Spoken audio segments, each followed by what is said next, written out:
Some of the Giants' most memorable moments have been against the San Diego Padres. Selected by number 600 for Willie Mays. Oh, the Giants have won it. The Giants have won it, and it's a madhouse on the mound, as you can expect. He makes the catch, and the Giants have won the Western Division. Beck delivers. Swing and a miss.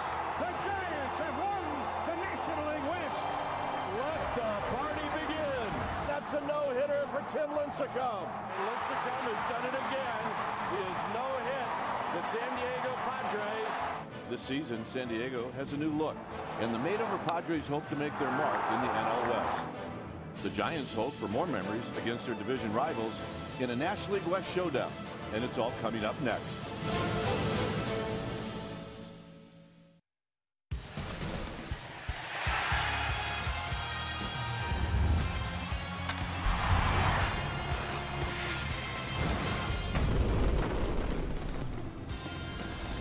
We are coming to you from Petco Park here in San Diego as we get ready for Giants baseball. This is game one of a 4-game series. Hi again, everybody. I'm Dwayne Kuiper. Alongside me is Mike Krukow. Well, the Giants got on the plane after the game last night. Very tired, but very excited ball club with the great start by the young kid, Chris Heston. So now you hand the ball to a guy that's not so young, but still pretty valuable, and that's Tim Hudson. Well, indeed, 214 wins. That's what Tim Hudson has in his career coming into today's ball game. 7 of those victories have come against the Padres. Look for a very quick-paced game today between Tim Hudson and his opponent, Ian Kennedy. And the guys you got to watch out for Hudson, it is Matt Kemp. For Ian Kennedy, it is Buster Posey. Those will be the key matchups in this ball game. Ownage is ownage. And Buster Posey behind the dish. Arias is at first base. All right, stay tuned. We'll take you to our Comcast Sportsnet studios for an update, and we'll do that right after this.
Giants Baseball on Comcast Sportsnet Bay Area is brought to you by Jack in the Box. Jack's hottest sandwich is back. Head to Jack in the Box for Jack's Blazing Chicken Sandwich. By Toyota, #1 in MPG, durability, and resale value. Toyota, let's go places. And by DraftKings.com. Play daily fantasy baseball for free on DraftKings.com with the official daily fantasy partner of Major League Baseball. Enter promo code ORANGE for free entry. Here at Petco Park, the Padres, behind a big row of the crowd, take the field. Game time weather is presented by the Santa Cruz Beach Boardwalk. The boardwalk is open now through April 12th for spring break. It's 65 degrees here at the yard. Winds are calm. Humidity at 67%. And it is partly cloudy. All right, here's the Giants lineup. Winners of 2 of 3 in Arizona. It'll be Aoki, Panik, and Pagan. Buster Posey, big numbers against Ian Kennedy. Crawford moves up. He's in the 5th slot. Then it's McGee, Blanco. Arias gets a start at first, and Hudson will hit 9th. On the hill today for the Padres will be the veteran right-hander Ian Kennedy, 30 years old. He's in his 6th year at the big league level. 6 feet tall, 200-pounder. 9-4 lifetime against the Giants. And when you're taking your at-bats, as you look at last year's numbers, 13-13 with a 3.63 ERA. You're hitting off Kennedy, you're going to see a fastball that'll go anywhere from the high 80s, low 90s, sometimes even mid 90s. I mean, he really can back off and add speed with his fastball beautifully. He understands movement. We give you 2 different types of grip on that fastball. He'll sink it, he'll cut it. He's got a curveball, a slider, and a changeup, and outstanding command. Other than that, he's pretty normal. So here's Aoki. And the first pitch of the ball game is on its way, and it's a called strike.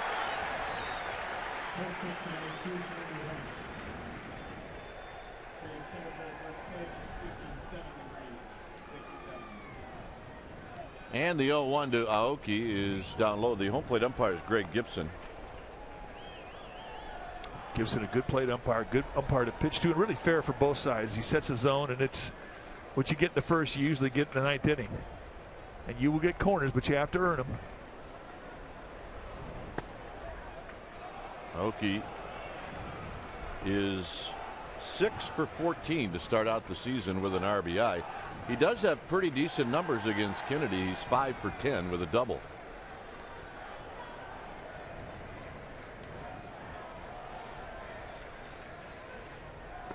And that pitch is wide. So it's 3 balls and 1 strike. Joe Panik to follow. In at third is Middlebrooks. And the walk. Kennedy not happy. Let's take a look at the defense for the San Diego Padres. You look at the logo, and it'll tell you the team that they came from. In the outfield from left to right will be Upton from the Braves, and Myers from Tampa Bay, Kemp from the Dodgers, Amarista and Middlebrooks. There on the left side of the infield, Middlebrooks from Boston, Jerko Alonso from San Diego, and then Derek Norris picked up in the offseason from the Oakland A's.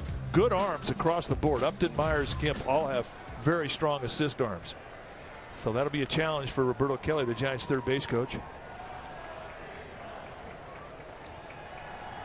There's the boss, the man that wasn't afraid to pull the trigger.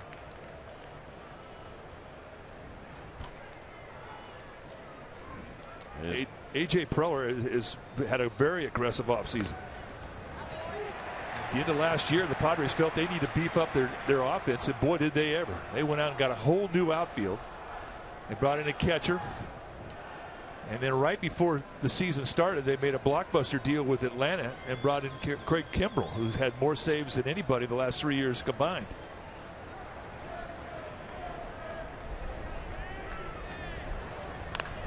On the ground, backhanded, Middlebrooks, and Jerko could not get it out of his glove.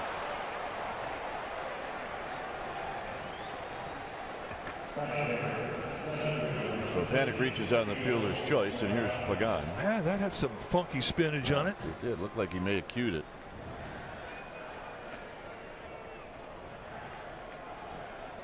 Pagan off to a nice start. He's 5 for 13. He's got a couple of RBIs.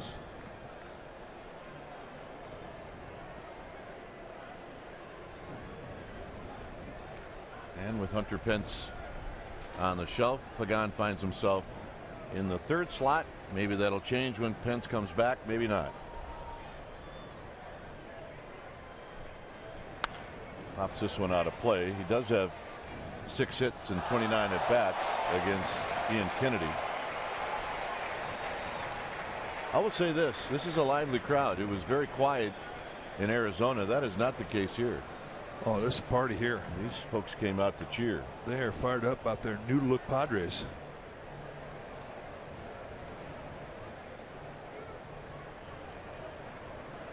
Alonso holding on Panic. And that's tapped out in front of home plate. And Norris just throws out Pagan, and on the play Panic moves to second. And here's Buster Posey.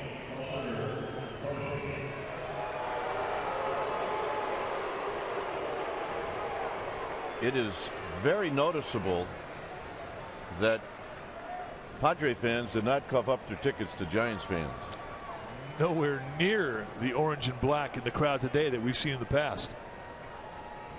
It is a pro Padre crowd. Not that that's unusual, but we're usually seeing a lot more orange and black when we come down here. Posey laying in the weeds on that first pitch, falls behind 0-1. There's the man that'll take the mound for the Giants in the bottom of this inning. Panic at second with 2 outs. Posey on the season is 4 for 11. Taps this one to Amarista. And Amarista will throw him out, and that'll end the inning. Giants waste the leadoff walk. Hudson coming out.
No score as we head to the bottom of the first inning. And here's Bud Black's lineup. A lot of new faces. It'll be Myers in the leadoff spot, then Norris and Matt Kemp. And Kemp always seems to have pretty good numbers against the Giants. Upton will be the cleanup hitter. Then it's Middlebrooks, Alonso, and Jerko. Alexi Amarista in the A slot, and Kennedy, of course, hitting ninth. On the hill today for the Giants will be the veteran right-hander Tim Hudson. Hudson 6'1", 175 pounds. Turned 40 this July, and this is his just about close to starting his 17th year at the big league level. Last year 9-13, the first losing season he's ever had at the big league level. Still an effective pitcher for the Giants, 3.57 ERA. When you take your at-bats against Hudson, you're going to see a fastball that'll go high 80s, low 90s, depending on the grip. A lot of sinkers, a lot of ground balls from Hudson. He's got a curveball, slider. He'll throw a split and a changeup. Let's take a look at the defense playing behind Hudson. Starting in the outfield from left to right, it'll be Aoki, Pagan, and Blanco. Crawford and McGee on the left side of the infield. Panic and Arias on the right side. And Buster Posey, he'll be in the squad, putting down the signs for Tim Hudson, who lifetime against these Padres 7-4. Here's Will Myers. Myers on one pitch and 1 out. It's the first time Myers has ever seen a pitch thrown from Tim Hudson, at least in a regular season game. Tell you what, Hudson's on pace for a quick ball game. Well, I mean, so much for taking a pitch. What kind of scout report do you think Will Myers could bring back to the Padre bench right now?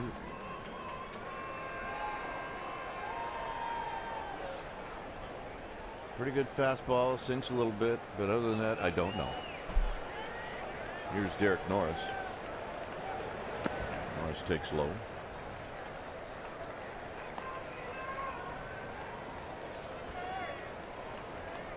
Norris 5 for 13 to open up the season.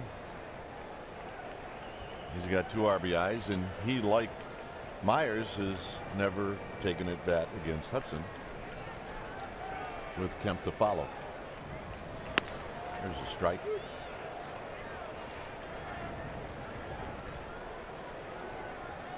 Padres lost 2 out of 3 in Los Angeles. And of course, the Giants took 2 out of 3 in Arizona.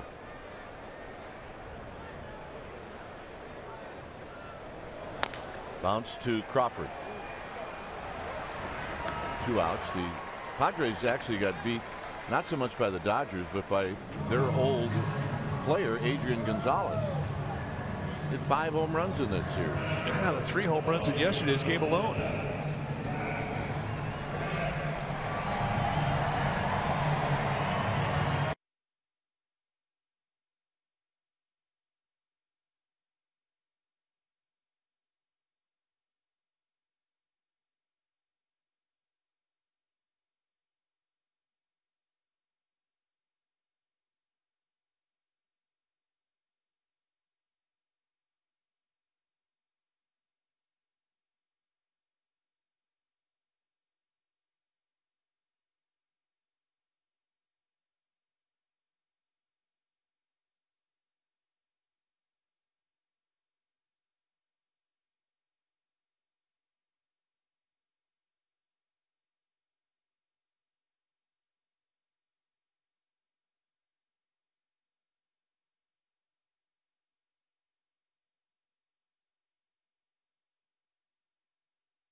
No score as we head to the top of the second inning. Time now for our AT&T U-verse Rewind. Last night, Chris Heston, in his second start at the big league level, his first this year, gets his first career win, and was he spectacular. 3 hits allowed in 6 innings. A couple of unearned runs against a couple of walks. He struck out 5. He did all that in 91 pitches. That is our AT&T U-verse Rewind. Congratulations, kid. You did good. Here's Crawford to lead things off. And Crawford hits a high drive to right, but it's going to be foul. Well, you put him in the 5th slot, and he starts hitting them a long way. Well, he's hot. He had a great series in Arizona, and he had a home run his first of the year that went to the left center field part of Chase Field, and you've got to have some pop in your bat to do that. That ball is very big to him right now.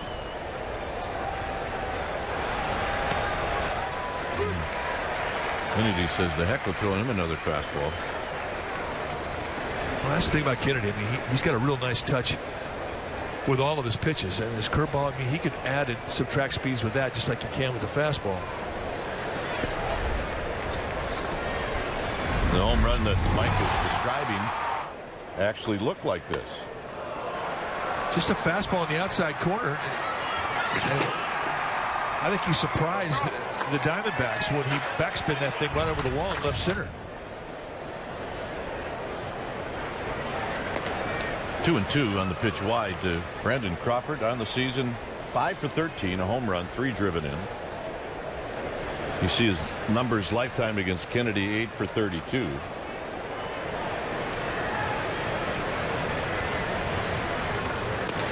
Got him. Change up, locked him up.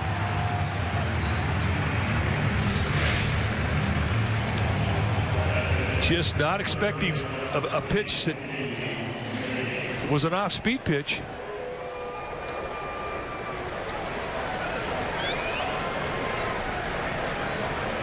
The other thing too about Kennedy, I mean, he'll vary his grips with that changeup.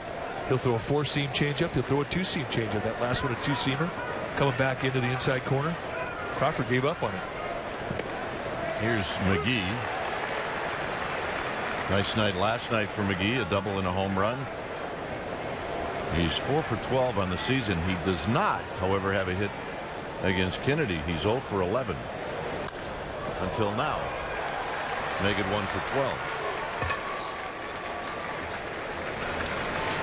Time for our Togo's big play, the Togo's way. It was the home run by McGee last night off of Evan Marshall. He did it in the top of the 9th inning to give the Giants a little bit of breathing room. Well, what was impressive about that swing is he beat the scout report. I mean, they set up in the inside corner, pounded him with 94 right on the hands at the belt inside corner, and he stayed inside it and yanked it right over the wall. That was an impressive swing of the bat. So here's Blanco. Blanco only 1 for 9 to start out the season. Could be worse. Could be worse. Could be 0 for 9. Swing. He ain't gonna miss. Only 4 hits and 26 at bats against Ian Kennedy.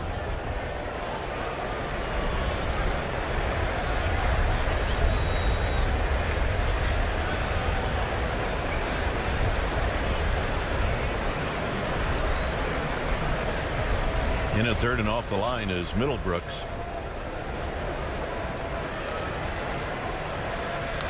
And that's a foul back, so it's 0-2.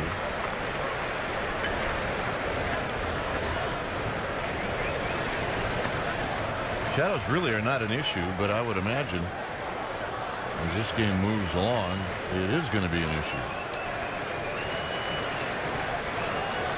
It's a bit of an odd time to start, but we've seen this before from the Padres.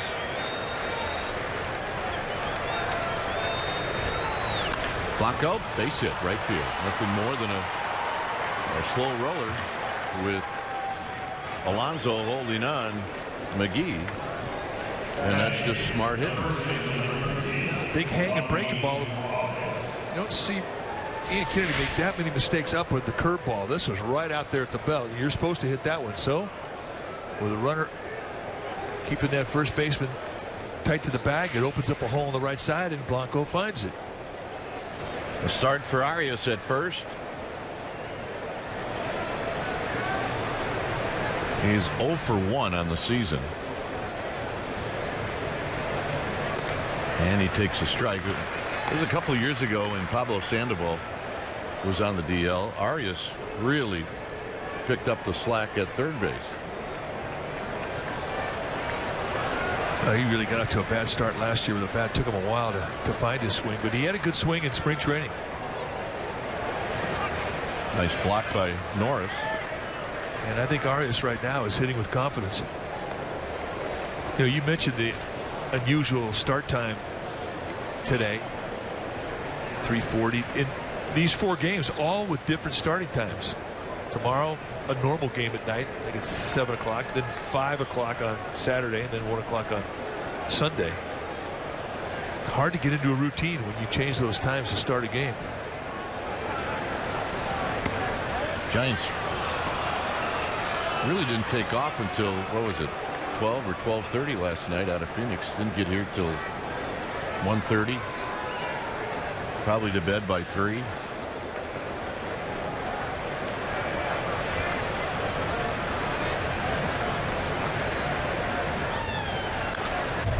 Arias gets a fastball and he fouls it back. It's 2-2.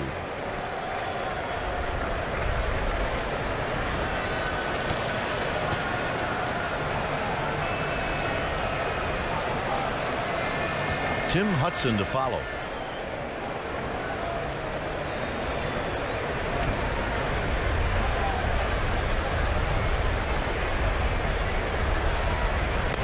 And a full count. Well, you said Kennedy throw anything at any time. Might he do that here? Oh yeah, I mean, you can never really try and outguess him in a 3-2 count. He's got too many things he can do with the ball, and he'll do all of them in a 3-2 count. He's got a lot of confidence and great command.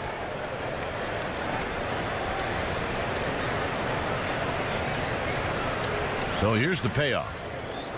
Runners go, swing and a miss. McGee's going to be out easily, and now in the inning, you're counting on the hitter on a 3-2 pitch to make contact, and he didn't.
Giants baseball on Comcast Sportsnet Bay Area is brought to you by Bay Area Mini. No score as we head to the bottom of the 2nd inning. Tim Hudson with a 7-pitch bottom of the 1st, and he'll go up after Upton, then Middlebrooks, and then Alonso. That's out beyond the center field. The sandbox. It's up on the grassy knoll.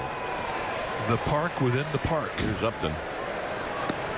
And a breaking ball for a strike. Upton 3 for 12 with a home run and 3 RBIs.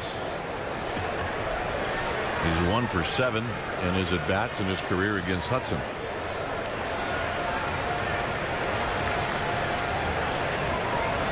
He's got a spot, though, that if you put it in there, he's going to hit it out. And that spot would be what, down and in? Down and in, boy, he is lethal. And he can hit it a long way. He's got a few more spots than that, but that is the do not go down and tempt him zone.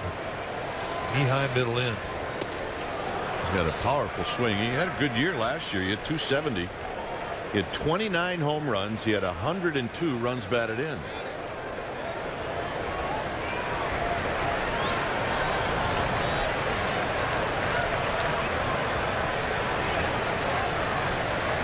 And the Giants right-hander deals, and it's off the plate. 2-2.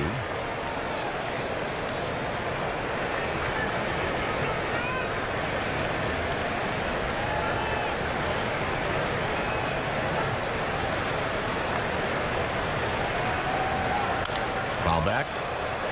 Just working that outside corner with two types of movement. A little slider that runs hard away from Upton, and then he brings back two-seam fastball that works its way back into that outside corner, just sort of Xing that outside corner. Respectful of that kill zone, middle in at the knees. He's staying away from it.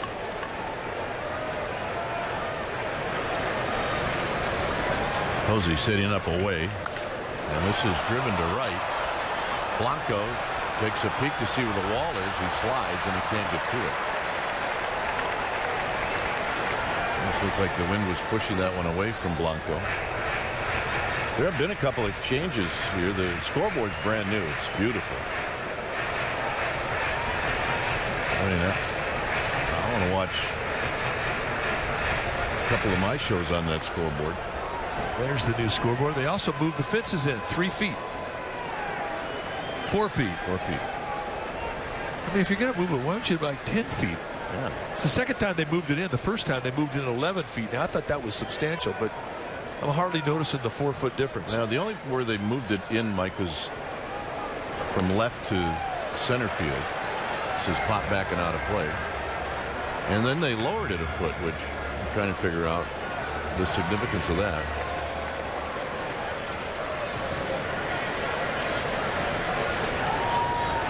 But you're right. Oh, was it last year, the first year, where they played it with the fence really moved in and right? Yeah. And that was a significant difference. They wanted more home runs. It was just too pitcher friendly. Hit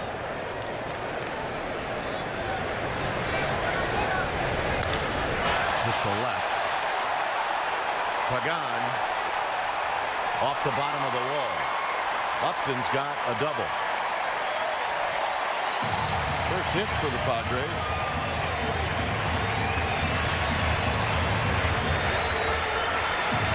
You had a low ball hitter and a low ball pitcher.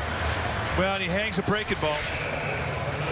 And this is up right out over the plate. And I think when Upton hits this, he's thinking it has a chance to get out. Didn't miss by much, and I don't think he got it all.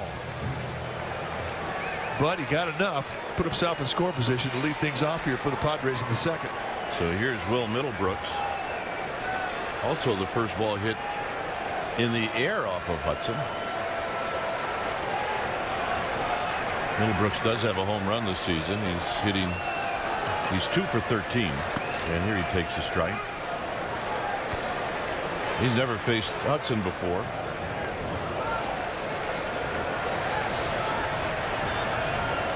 And the numbers last season. Also spent some time in the minor leagues.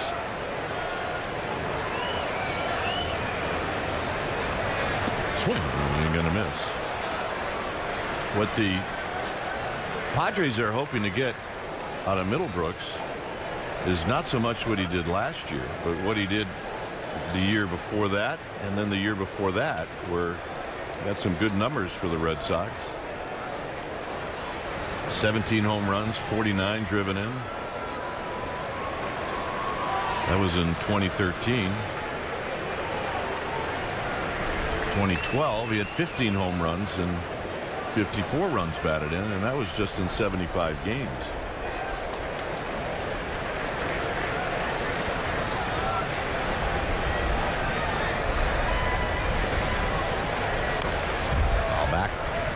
On the 0-2 pitch.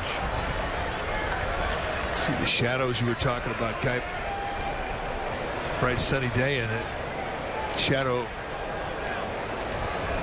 of the elevator tower on the third base side of the field, casting a very dark shadow right between the mound and home plate. So the ball will strobe coming from the hand of Hudson into the strike zone.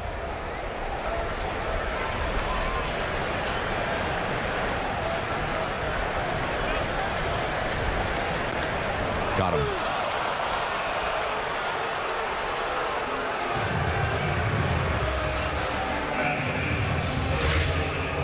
Set up in the outside corner, and that is what is called a pitcher strike, a little cutter.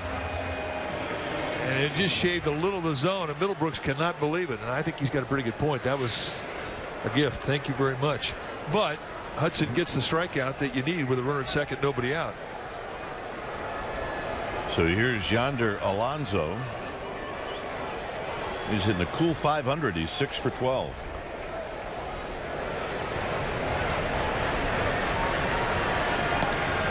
Pitch is wide. 1 ball and no strikes.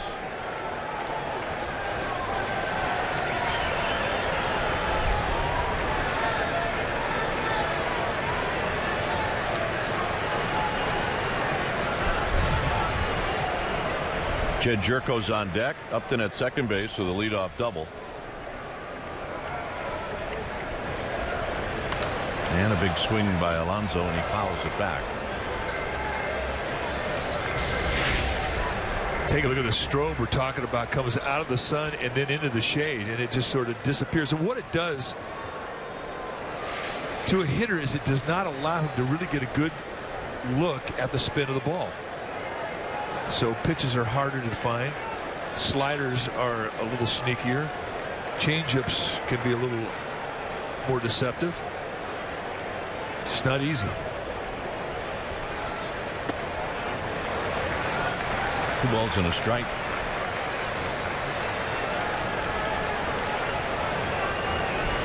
The other thing too, though, I mean, nobody really talks too much about it, but on balls that get hit back to the pitcher, it's not easy to see. They come out of the shade, then they light up when they get sun on them, and they can really surprise you, get on you quick.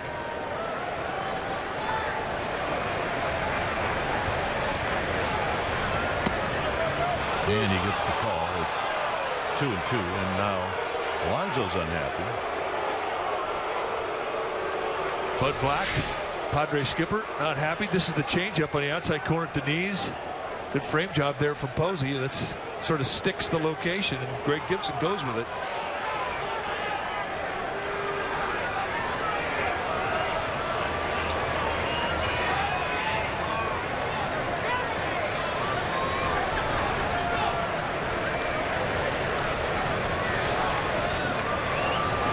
And the pitch is high, so it's 3-2.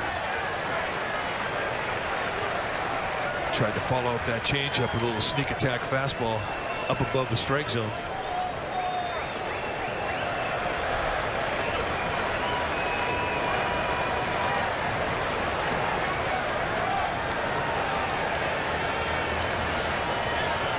Full count to Alonso.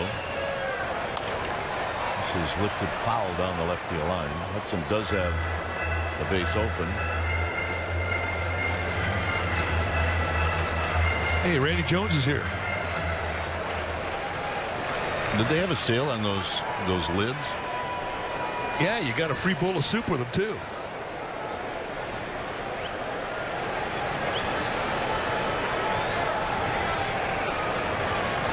They don't look too shabby, to be honest with you. And another 3-2 pitch coming up to Yonder Alonso.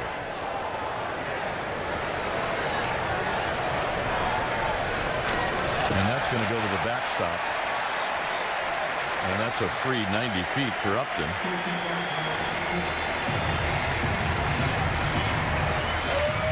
Well, yeah, that changes everything with Upton getting over to third base. Boy, it really does.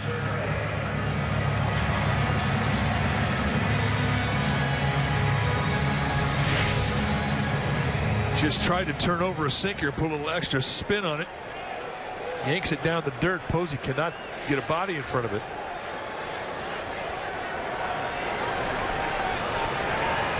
never really a pure strikeout situation for a sinker ball or 1 out. I mean, he'll pitch for the ground ball early in the count, but if he gets to a 2-strike, then he'll pitch for the strikeout.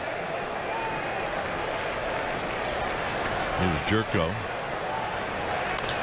Hit on the ground to McGee, to Panic, to Arias, and Hudson gets the double play to end the inning. 1 pitch, and the Giants are back in the dugout, and Hudson's going to lead things off.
Well, on opening night, Tuesday, April 14th, we're going to honor Madison Bumgarner's historical 2014 postseason performance. The first 40,000 fans are going to receive a bobblehead commemorating Mad Bums in LCS and World Series MVPs courtesy of AAA.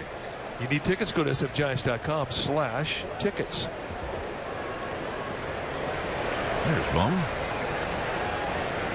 Yeah, well, he liked it. He did. Here's Hudson to lead things off.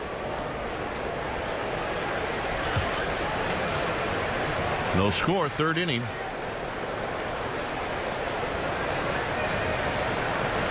Couple of double plays that ended both half innings in the second.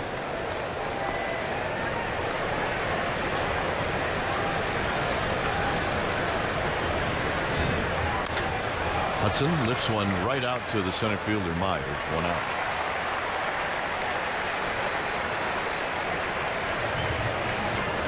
Take a look at the play that ended it for the Padres in the bottom half of the second on 1 pitch. Runners at first and third. Just a nice high hopper to McGee, over to Panic, over to Arias, and that is our Ford right choice. And in case McGee reacts, that's what I'm talking about.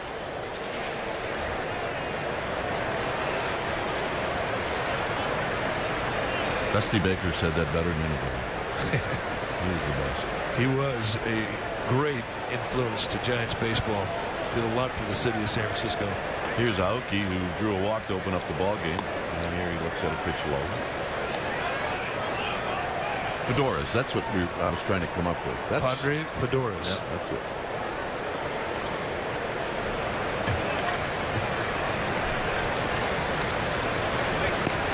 And a strike. I mean, that's one of those promotions that you have to do early in the year so you can wear it all year. Yeah. It's like calendars. Yeah, probably not a good time to pull out the calendars in July. No. Although with all the trades the Padres made, I wonder what that calendar looks like. Yeah. Yeah, they had to put that together rather late in the offseason.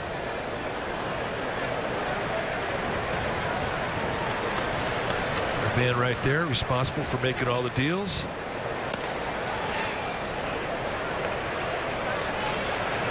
Yeah, that booth is right next to ours. They're having fun. They got the kids in there. Optional ties. A.J. Preller. And these are the deals that he made. He brought in Matt Kemp, Craig Kimbrell, Will Middlebrooks, Will Myers, Derek Norris, Justin Upton, signed Clint Barmas, Brandon Morrow, James Shield. Kennedy got hurt, and he's leaving. Wow. I did not see this coming. Let's see what it was.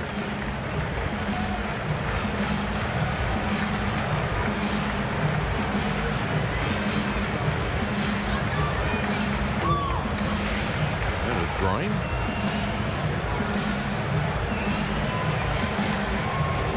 It had to be something substantial if he's coming out of a ball game. So now it becomes a bullpen game here in the third inning with one out. Yeah, this looks like Despaigne. When it's time for a change, things speedy. Oil change and auto service. Your oil change tune-up and brake experts. We'll give you what's going on when we come back.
So it's a 0-0 ball game.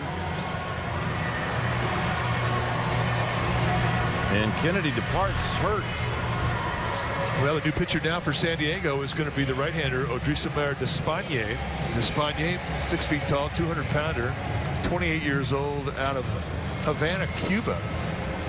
Giants have seen Despaigne, and he tied him up in knots, and he's the kind of guy that can do it.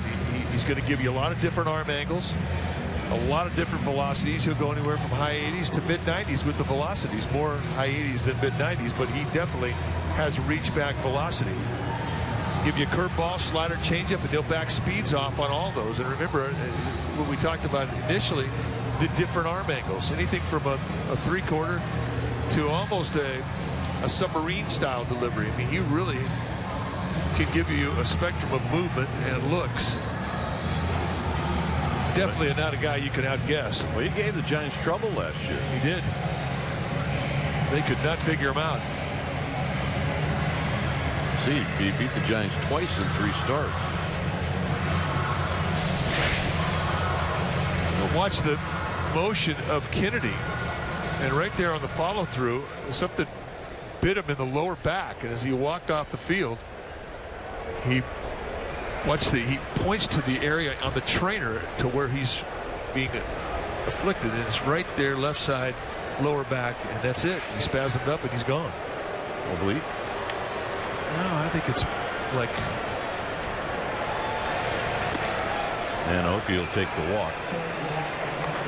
And that walk will be charged to Kennedy. I think it's more towards the spine than on the side.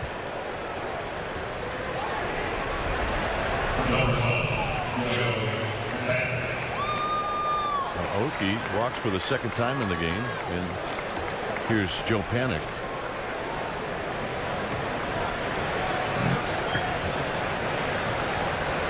Panik reached on a fielder's choice in the first.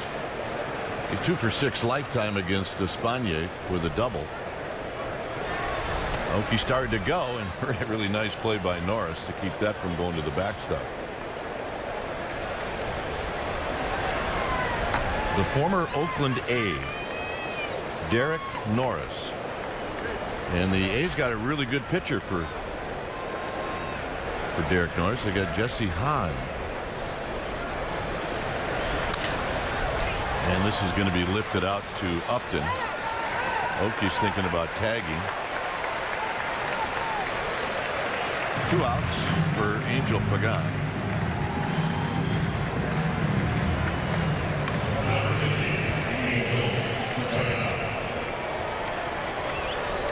Pagan dribbled one out in front of home plate, and Norris threw him out.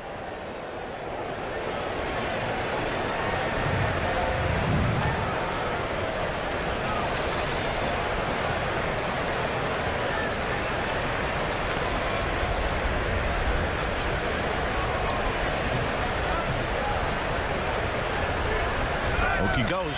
Bouncing ball right at Alonso, and that'll end the inning.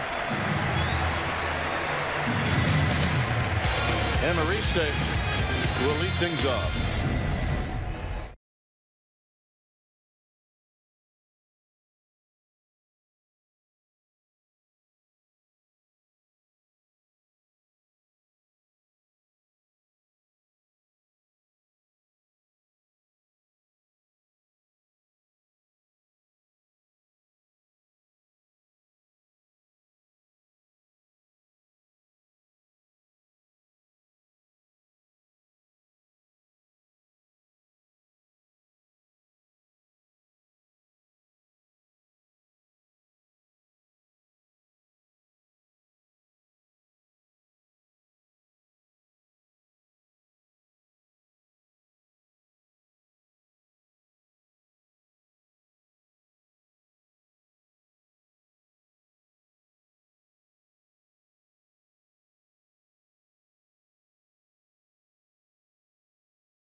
Giants baseball on Comcast Sportsnet Bay Area is brought to you by Amici's East Coast Pizzeria. When you want the best pizza in town, Amici's delivers. Here in San Diego, it's 0-0 into the Gas Lamp District. Here's Alexi Amarista, and he takes high, 1-0. Amarista 0 for 5 to start out the season. He's pretty good numbers though against Hudson. He's 6 for 16.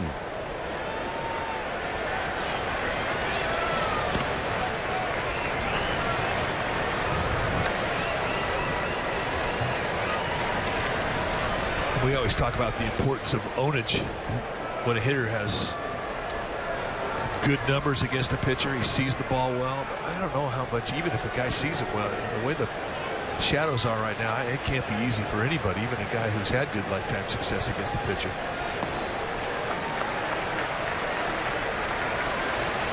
It's hard to see like this as a pitcher. You really have to stay in the strike zone, put the pressure on that hitter. Don't want to walk anybody.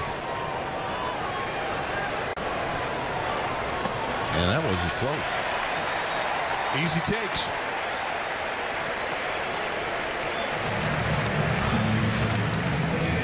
So here's Espana.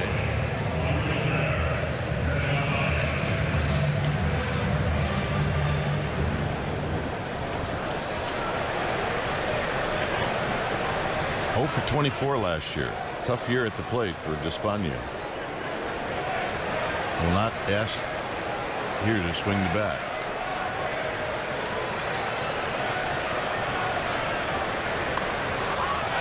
Hudson's got it. Immediately to Crawford. And on to first, and a double play. And that, my friends, was a terrific throw by Tim Hudson. And Crawford, for that matter. Well, and a nice play for Panik just to keep his foot on the bag at first base.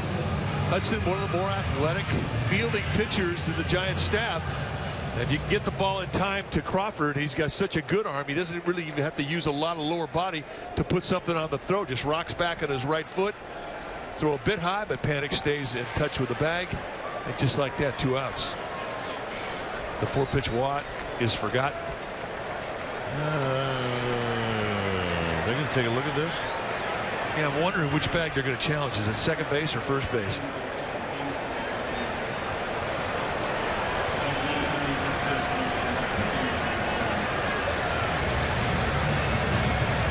So Brian Gorman, the crew chief, coming over. This replay review is presented by Xfinity.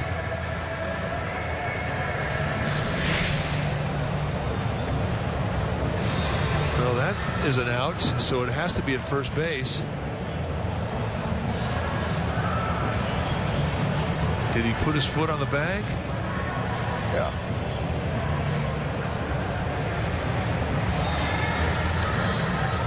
Just don't want to get stepped on here. This is where that can happen. I think he did.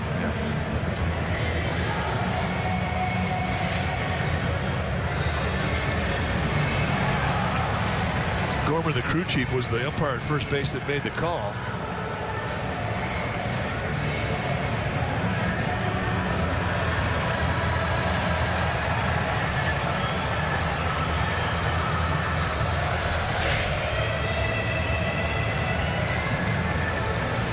From that look right there, I'm not sure. His toe may have been up. And when it came back down, it could have been exactly at the same time that Despaign's foot hit the bag.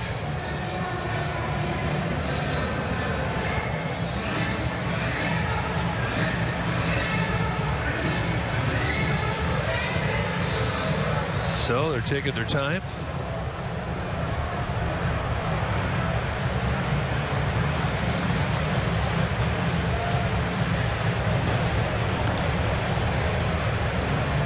The verdict. See ya.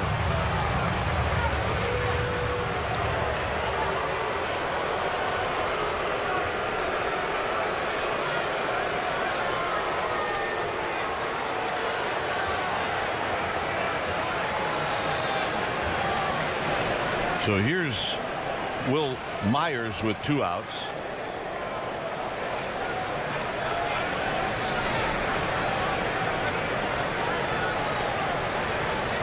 Myers saw 1 pitch and bounced out to the third baseman Casey McGee in the first inning.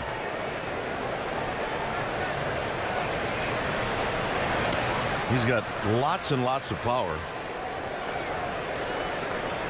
Myers last year only played half a season. He had .222, 6 home runs, 35 driven in.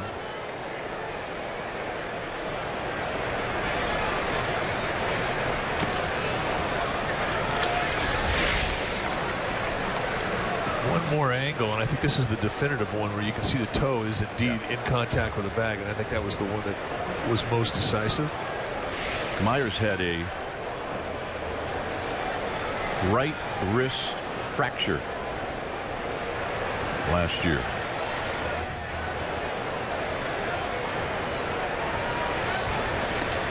Outside, 2 balls and 1 strike.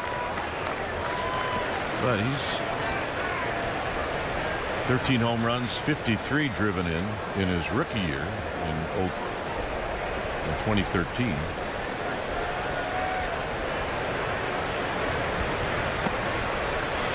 Three balls and 1 strike, and he likes to swing it, and if it's close, he's going to swing it here.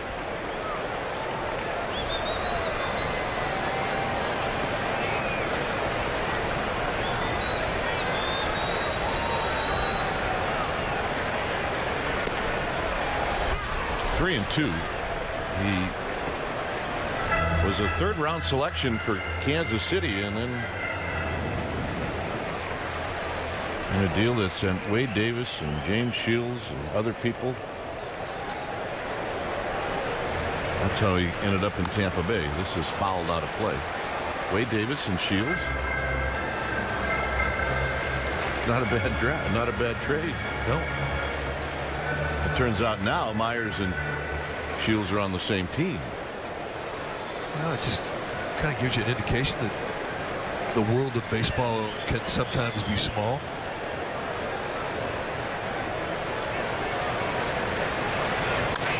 And that's up the middle, backhanded by Panic, and Panic will throw him out. Not an overshift, but really playing Myers to pull, and he can't believe it. Fourth inning coming up.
Giants Baseball on Comcast Sportsnet Bay Area is brought to you by Paul Blart Mall Cop 2, starring Kevin James, in theaters April 17th.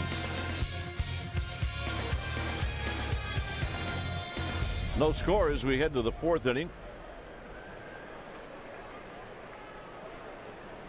Despagne got 2 outs to end the third. Here he'll face Posey, Crawford, and McGee.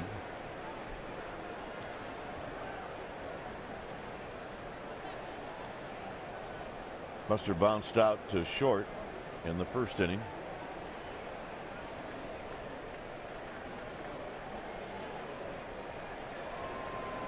And here he takes a strike, and it's 0-1.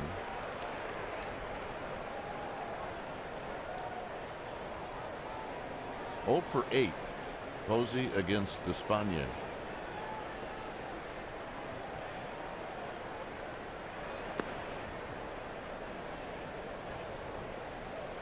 Well, I mean, he's funky, flat out funky. I mean, you don't see many guys like Despagne.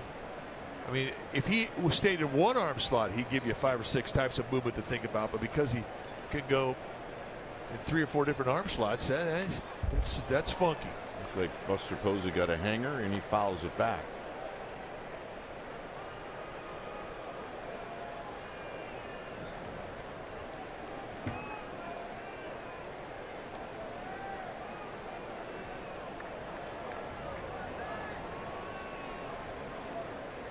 Way outside, 2-2. And there's the Laredo crossfire, and he can heat it up at 91 from that low arm angle.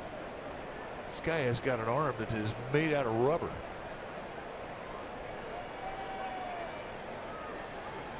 Curveball, tap foul.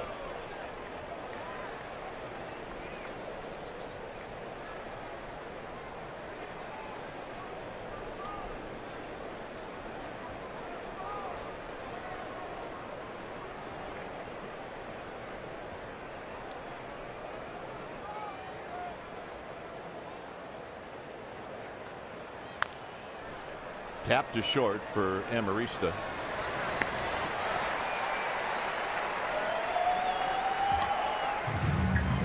bounces out for the second time. So here's Crawford. Crawford struck out looking in the second. Those hats in the background are killing me. Absolutely hysterical.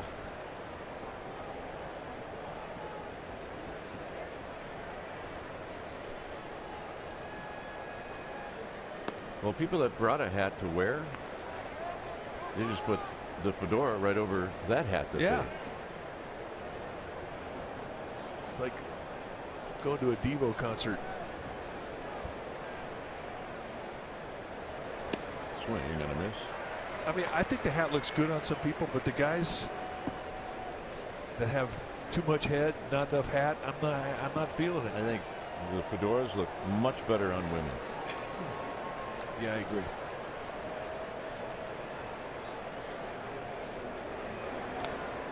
Crawford gets a piece. It's 1-2.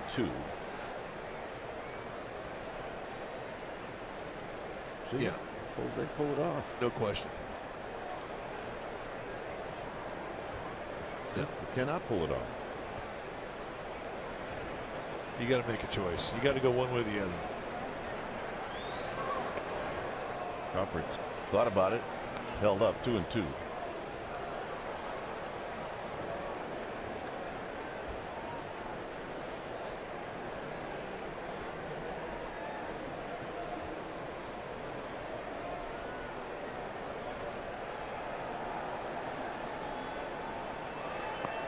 Full count. They keep setting that target away, and he keeps missing with soft stuff down and in. That's not where you want to throw slow curveballs and changeups. Really is a pitch better served if you throw it off the plate away. See that? It's freezing here. He's rocking it. She's rocking it. Crawford taps it foul. He stays alive.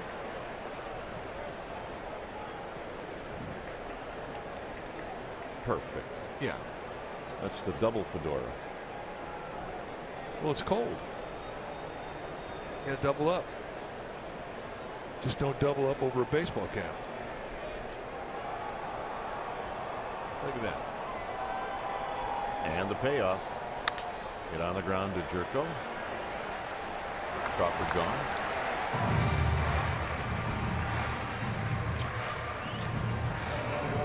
Well, the commemorative gold jerseys and caps that will be worn during the ring ceremony game on April 18th are now available exclusively at any of your Giants dugout store locations.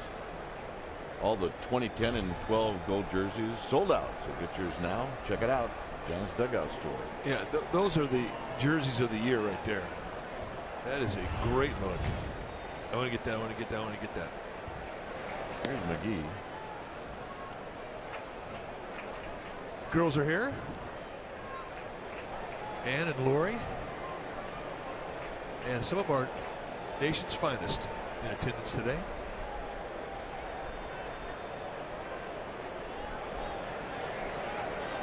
So they're saying on Twitter that it's a left hamstring.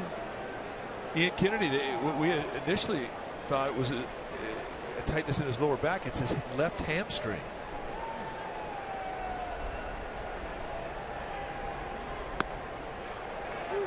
McGee takes the 2-0 pitch for a strike.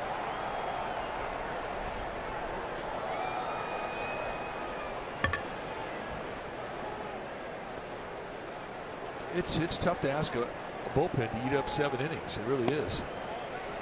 A flinch by home plate umpire Greg Gibson. Padres opened up with 7 straight games before their first off day. The Giants opened up with 14. That's why the Giants have 13 members on their pitching staff. Padres have 12.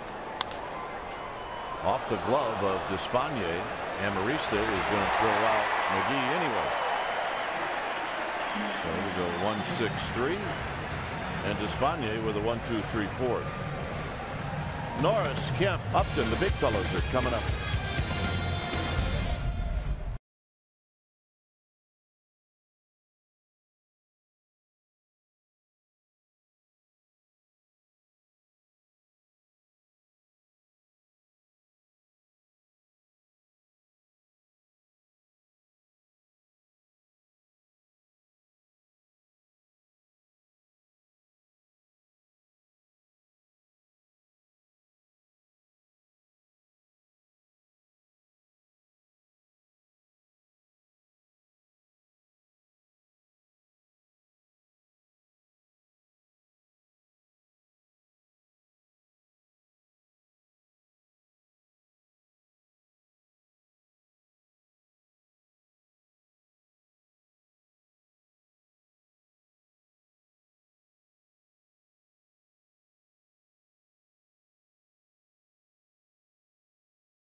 This copyrighted telecast is presented by authority of the San Francisco Giants and may not be reproduced or retransmitted in any form, and the accounts and descriptions of this game may not be disseminated without the express written consent of San Francisco Baseball Associates, LLC.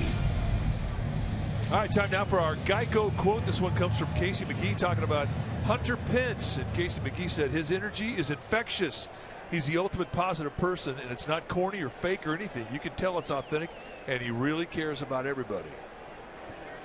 And that's a fact. And that is our Geico quote of the day. Here's Derek Norris.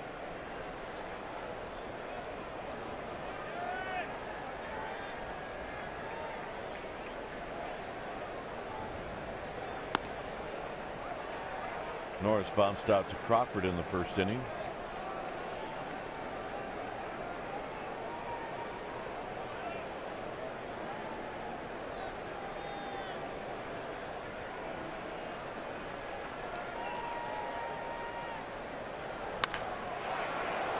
McGee rolled up his arm a bit, recovers. Well, the National League West rival Rockies are in town to kick off the first homestand. And on Wednesday, April 15th, it's a night game. The first 20,000 fans, they're going to receive a 2014 World Champion Snow-Go featuring the triplets, the 3 World Series trophies, courtesy of Comcast Sportsnet. sfgiants.com/tickets.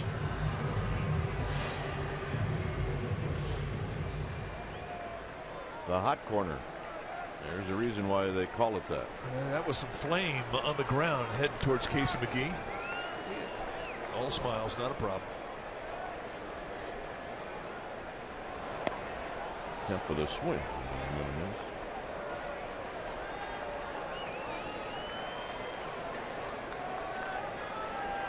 Kemp with true opposite field power.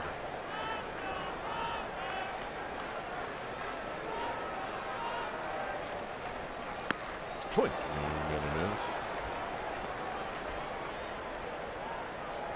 Now it can be a little rough hitting with the background, although the hitting area is still mostly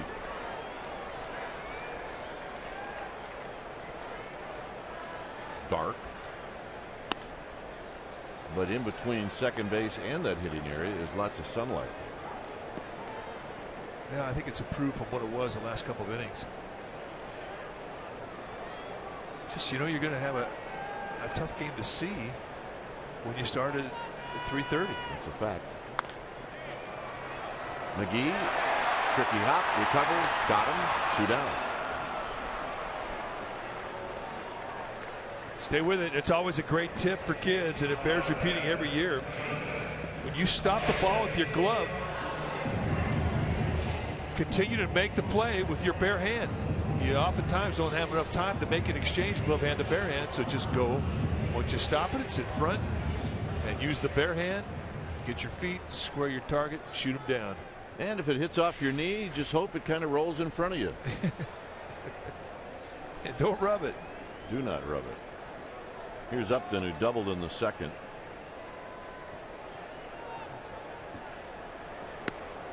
And a strike, and it's 0-1. You know, he and Derek Norris have had the best swings against Hudson.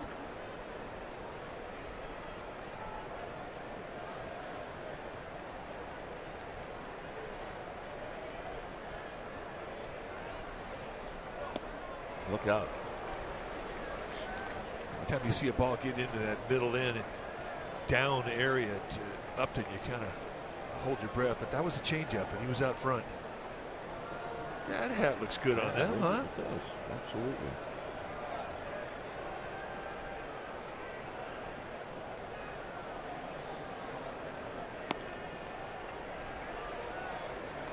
Right where Hudson wanted to throw it. It's 1-2. Now the league knows that Upton will chase. I mean, he's aggressive. He'll get after a slider that's off the plate away.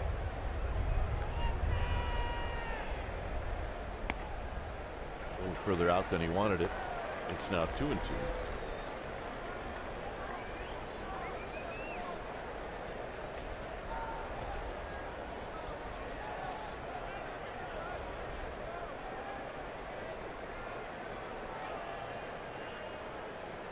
Back out again. On the ground, foul.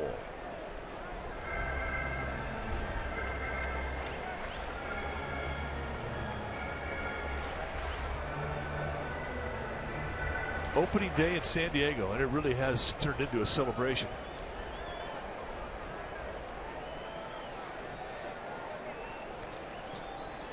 Yeah, it's a good crowd. My goodness.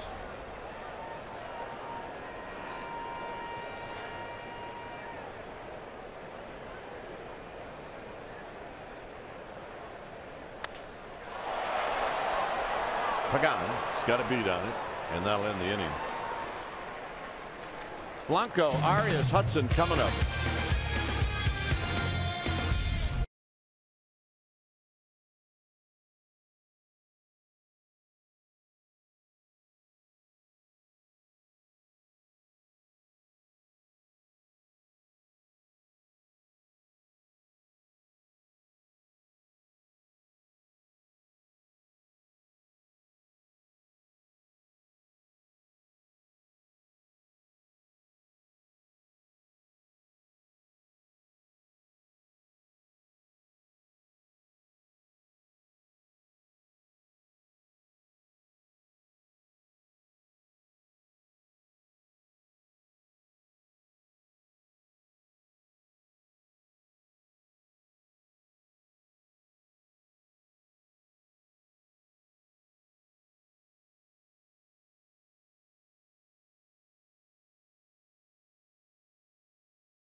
Fun at the ballpark brought to you by Amici's East Coast Pizzeria. And it is a fun place today. We bop around, checking out the fedoras, checking out Giants fans, just checking out happy people. Fun at the ballpark. Yep.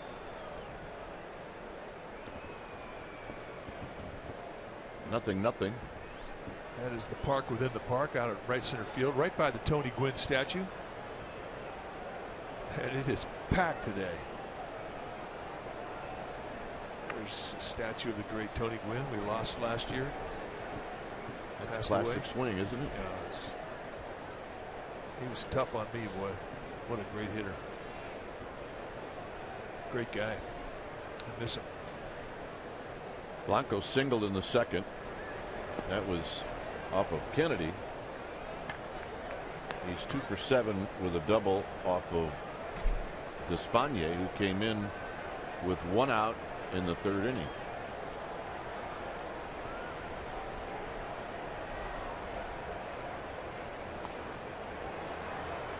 An 89-mile-an-hour cut. I mean, you watch Despagne and you see him throw 10 pitches, and you think you're seeing 10 different pitches.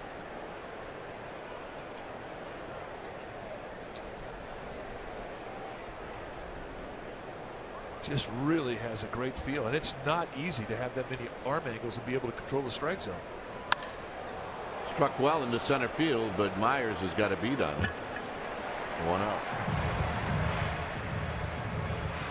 And if you just joined us, Ian Kennedy left with a hamstring injury. This was the last pitch he threw. Yeah, he didn't grab it. I mean, we didn't see anything that was unusual about his delivery. There was good follow through with his hip, rolled right through it.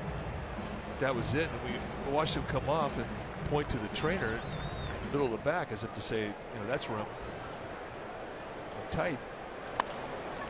Arias out to right. 2 outs. But then we heard it was a hamstring. Here's Hudson. It would not have been the first three things that I would have guessed. No, I didn't think it was, I thought it was above the belt. It said hamstring. I was surprised by it. Hudson hit a fly ball to center field in the third.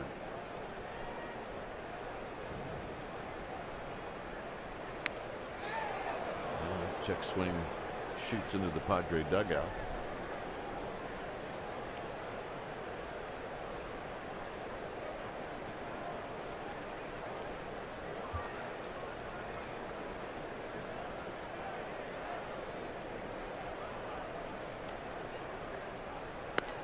Outside corner, 0-2.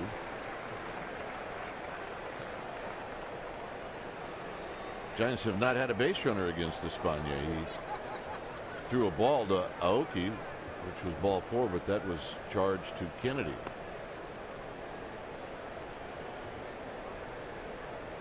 He retired 7 in a row.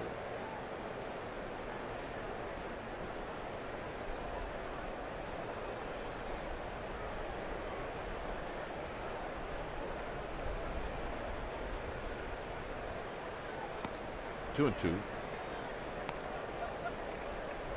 Tim Lincecum tomorrow night.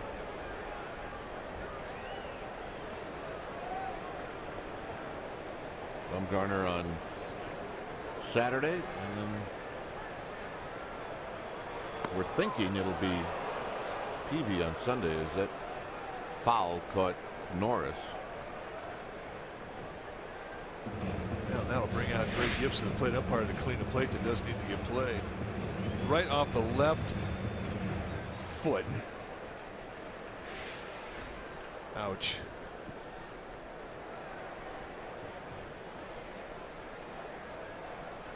Catchers and umpires, they have a special relationship, as they both know what it's like to get dinged like that. Big topper to Alonso, and that'll end the inning. So Giants go quietly. It's 0-0.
No score, only 3 hits in this game. McDonald's true stories on this date. In 2012 at Coors Field, Giants started out 0-3 on the season, and Barry Zito pitched a shutout against the Rockies to get the Giants their first win of the season. A 4-hitter, no walks, 4 strikeouts. He threw 114 pitches, and it was 274 starts between shutouts for Zito, a Major League Baseball record. And at that point, it was the biggest win of the year. Oh, you bet it was. He was brilliant that day. But as we mentioned yesterday, that wasn't, well, it was the best part of the day, but Later that night, we had a great broadcasters dinner, paid for by Mario Alioto. And we made Mario sit at another table alone. And then the four of us ate, and then he paid for the bill. But that's what we like Mario for. I mean, it's our arrangement. Yeah, he laughed hard that night. Middlebrook struck out looking in the second. He was not happy with the call. It's the only strikeout that Hudson has. And this is under the glove of Hudson and of Panic. And Middlebrooks with a leadoff single. Third time today that the Padres have been able to get that leadoff hitter on base against Hudson. And Hudson, I think he's kicking himself. He thought he should have had this one. He's not in a great position to field his position. He actually just missed his pitching hand.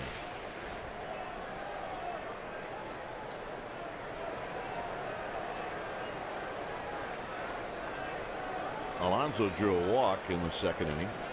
Short arm swinger, very quick middle end.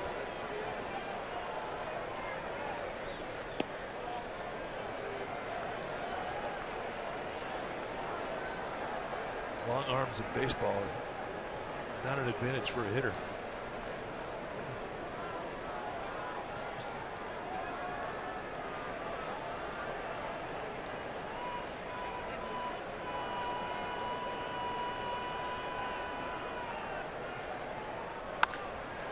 And a base hit.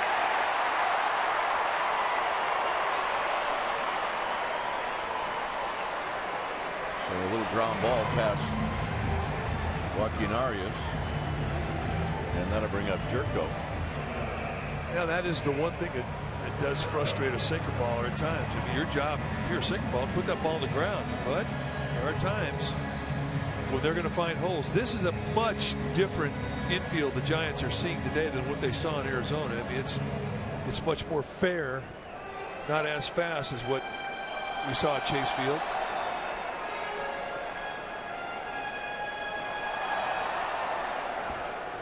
Jerko saw one pitch hit into a double play to end the second inning.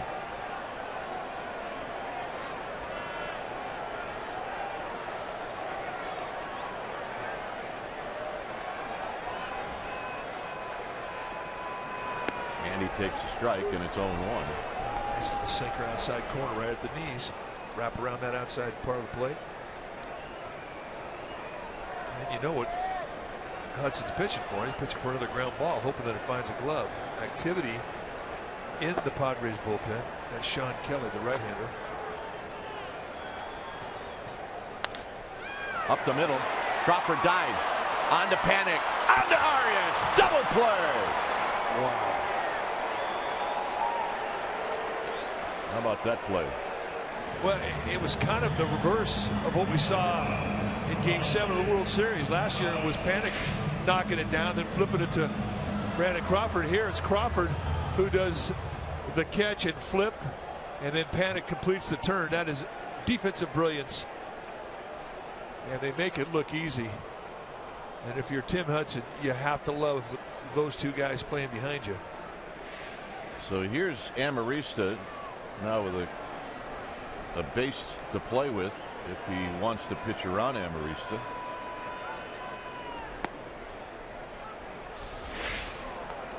Oh, just a spear job from Crawford. Completely lays out. Then a little flip, an absolute perfect flip up high, chest high, and Panic turns it over and does the rest. Wow.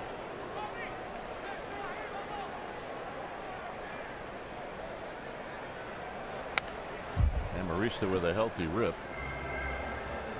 I mean, you're a middle infielder. You just get through making a play like that. I mean, don't you just, isn't there a part of you that just wants to take your hat off and take a bow? Oh, yeah. You want to run inside and take a look at it on a replay. That was some kind of play.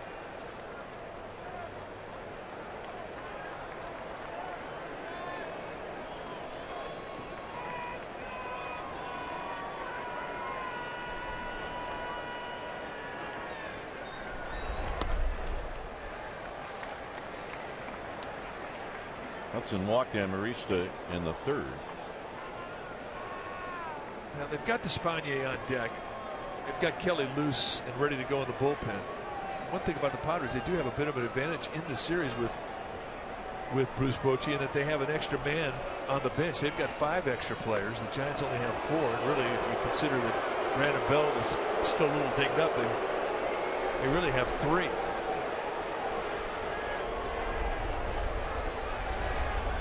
Despaigne is looking in the dugout, and so the activity in the bullpen was a deke. A total deke. So Bruce Bochy calls Bud Black on it, and he's going to send Despaigne up there, who's never had a hit in the big leagues.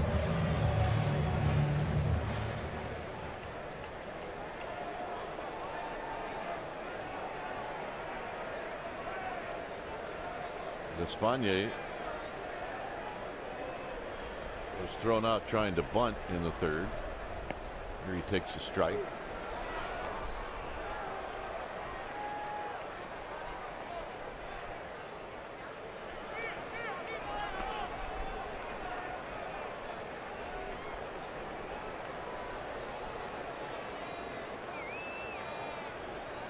Despaigne, I mean, he does put it in play,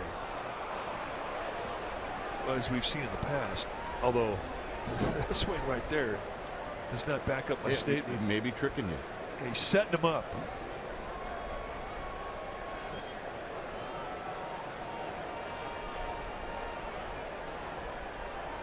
I suppose he's setting up way off the plate, and that's tapped to Hudson. Hudson will take his time, and that'll end the inning. A terrific play by Crawford to Paddock to Arias. Saves the day here in the 5th. And because of that, it remains 0-0.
Well, the Dodgers make their first visit to San Francisco to close out the first homestand. It'll be April 21st, 22nd, 23rd.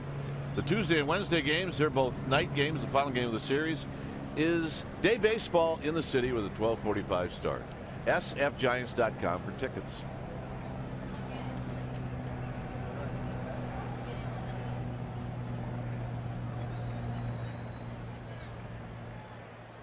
Just a gorgeous day here in San Diego. Shadows and sun, they have been a bit of a problem. No real surprise that there is no score here as we go to the top of the 6th inning. Yeah, the Giants would like to at least show Mr. Despaigne that they can do a little something against him. There's a strike, and gives you an idea why Bud Black did not pinch hit for Despaigne, because of the success that he's had so far. Giants have only ever gotten 1 run off of Despaigne. This is the 4th time they've seen him.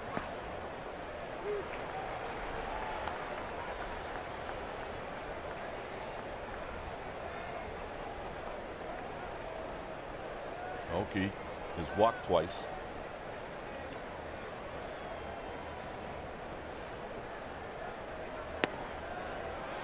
Tries to cut on that outside corner.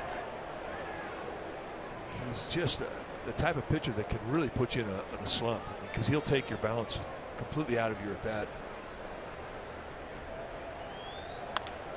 Big chopper to Amarista. Big balloon curveball at about 60 miles an hour. The one thing we've seen from Nori Aoki, he's a hard guy to get off his back leg. Yeah. Not easily fooled by off-speed stuff. Panic is 0 for 2.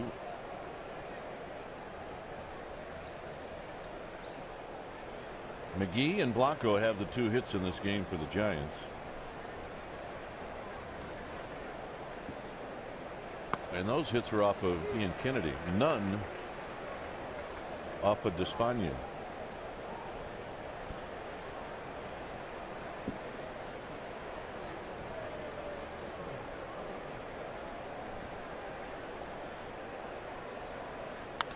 Out of play and a quick 0-2.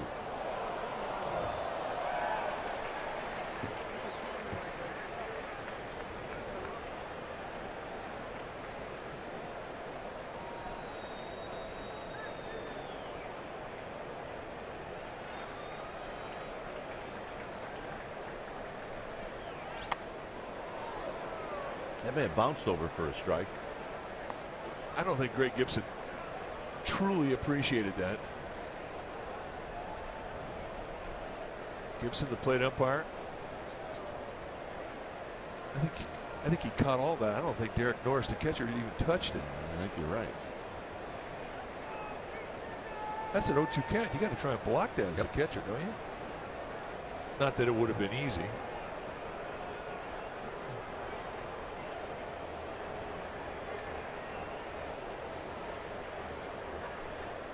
Panic taps this one to Amarista. 2 out. And a lot of ground balls for both teams today. You saw there just wasn't a lot of lower body in that swing from Joe Panic, and that has everything to do with Despaigne.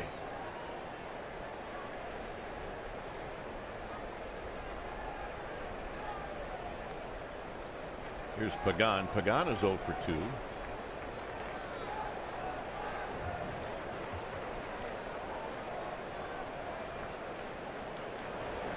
And he takes a strike, and it's 0-1.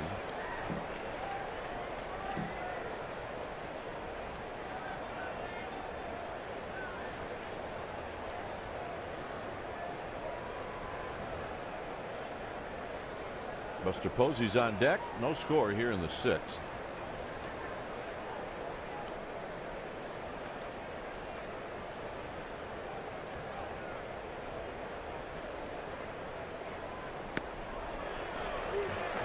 Drops that big curveball in, just a balloon. I mean, and that really is creativity. He could throw that curveball about 4 different speeds.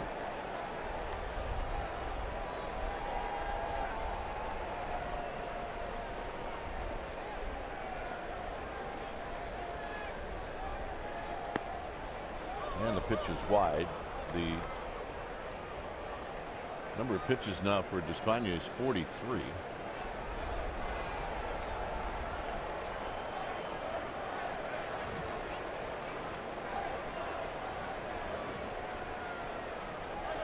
Pagan asked for time. Despaigne really in a battle all spring long with the Padres. Brandon Morrow was the pitcher that beat him out for the final spot in the Padres rotation. Giants will see Morrow tomorrow night. Slowly hit to Alonso, and another very quiet inning for the Giants. Top of the order coming up.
Giants Baseball on Comcast Sportsnet Bay Area is brought to you by Heffernan Insurance Brokers. Insurance and financial services for you and your business. Visit hefins.com.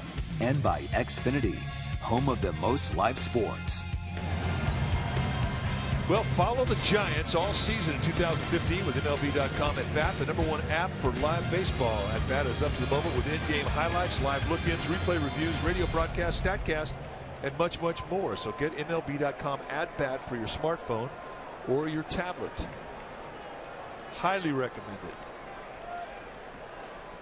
Here's Myers, followed by Norris, and then Kemp.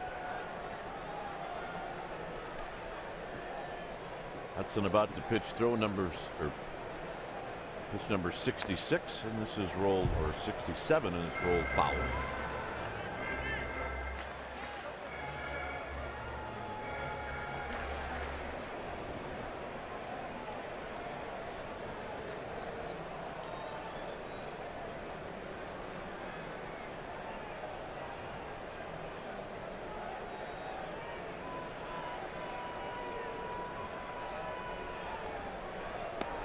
Tight.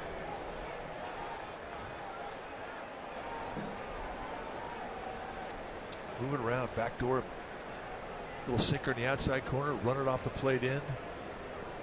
He's done a good job of really moving his fastball today.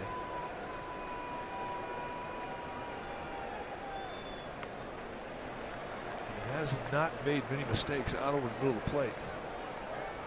When he's missed, he's usually missed down below the strike zone.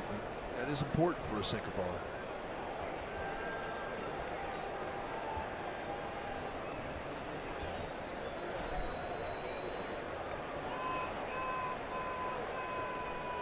Two and one to Myers. 2-2.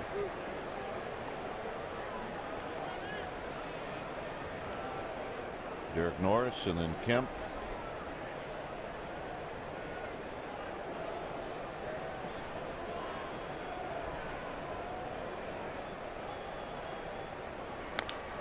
Pulled foul. All right. Nice play. The gals that get here to patrol the sidelines, the foul lines, they're good. For the most part, they're softball players, baseball players, because they are good.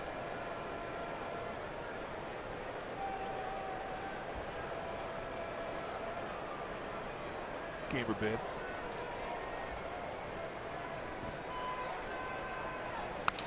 Breaks his bat. Tough play for Crawford. He's going to try to barehand it, and Myers has got a hit.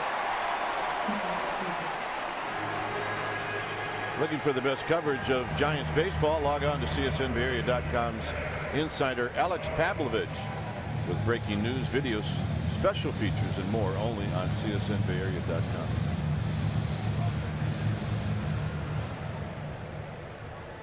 So once again, Padres get that leadoff man on base against Hudson 4 times now in 6 innings. We talked about Derek Norris had some pretty good swings against Tim Hudson.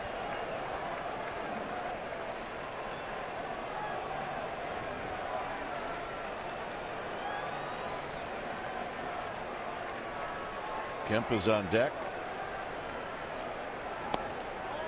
And a little low.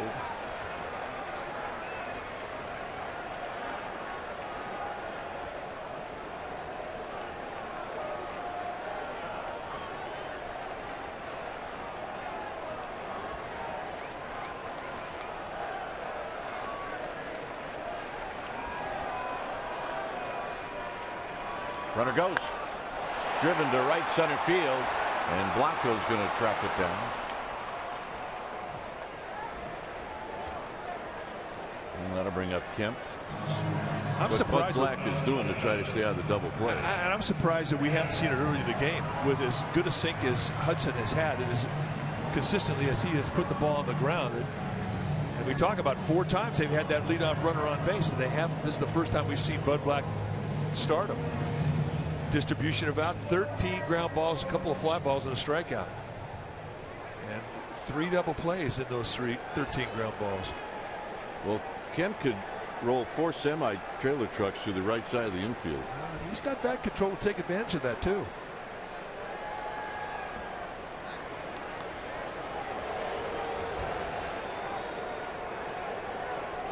There's the hole we're talking about. I mean, that's the whole right side of the infield.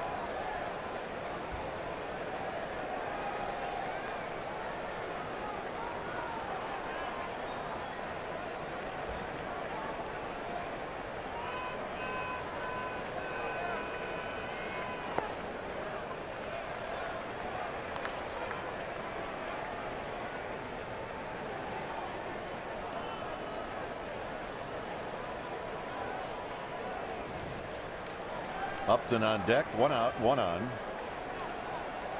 Myers, by the way, has 2 steals on the year already.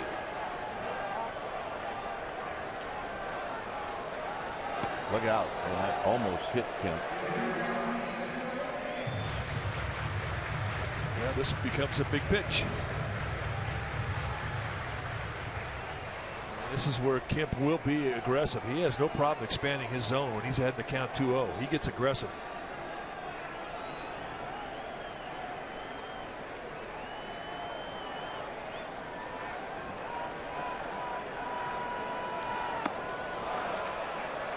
No swing, 3-0.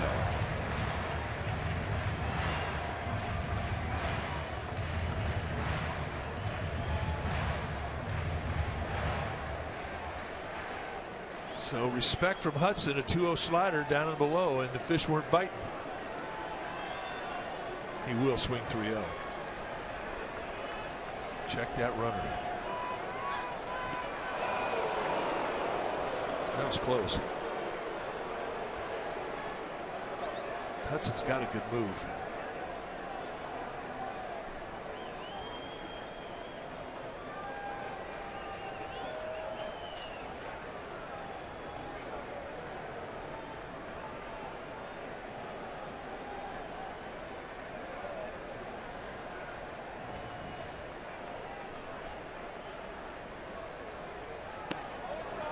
And the walk.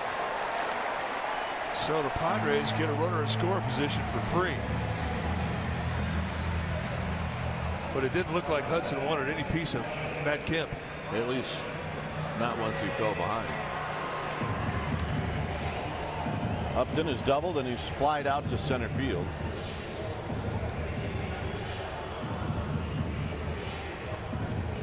And with that walk, activity now, and I think you're going to get Javier Lopez and George Cantos up.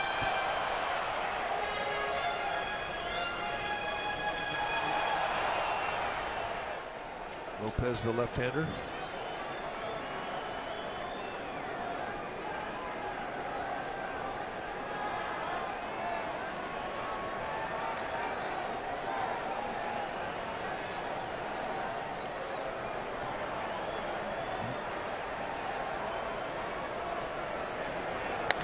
On the ground to McGee. McGee to Panic. Panic to Arias, not in time.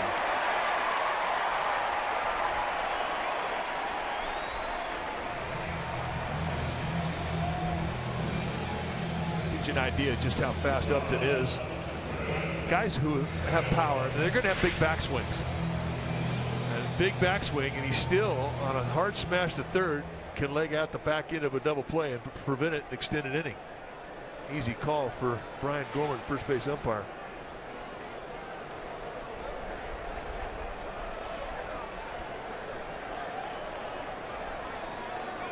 Middlebrooks singled in the 5th inning.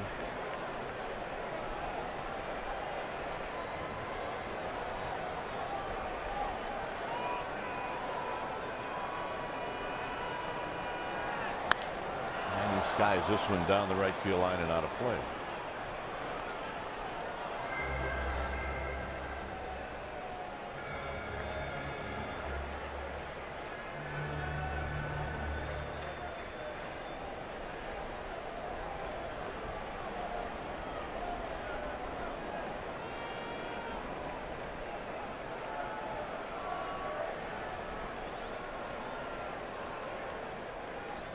And 1 to Middlebrooks. Blanco coming in.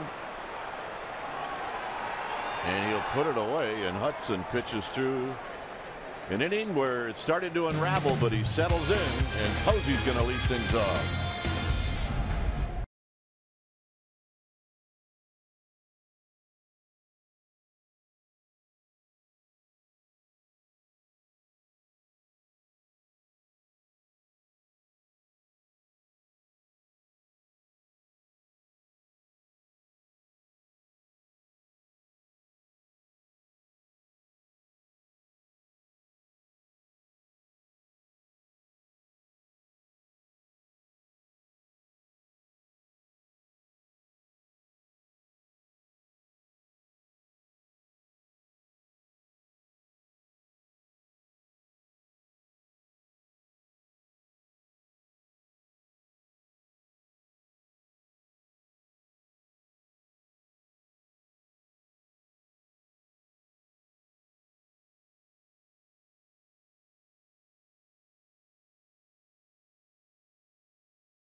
Time now for our Toyota game summary. Is brought to you by your local Toyota dealer.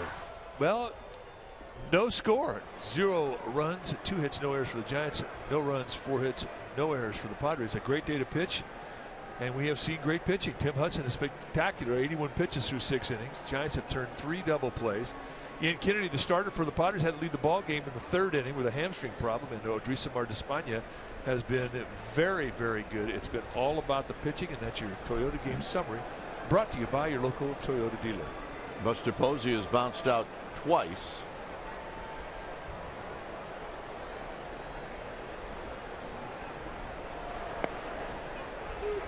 Wow, generous strike there. Oh, it is. Mr. Posey rubbernecking Craig Gibson, saying, really? You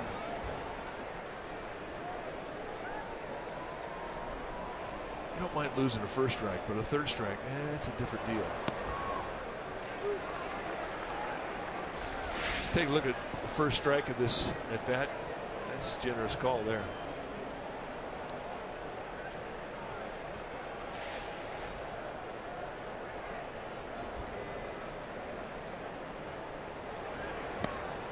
Posey out swinging. First strikeout by Despaigne. And that's 12 in a row. Retired now by Despaigne. Here is just a big 2-seam fastball from a low 3/4 release. Kind of brings it back into the strike zone, and Posey's fooled. And it doesn't happen very often. No. Buster's a little perplexed.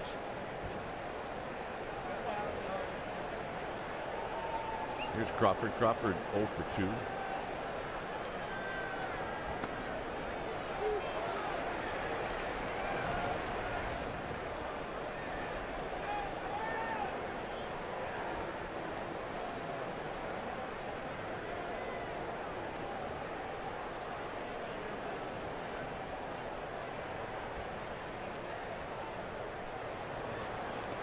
In the dirt, 1 ball and 1 strike.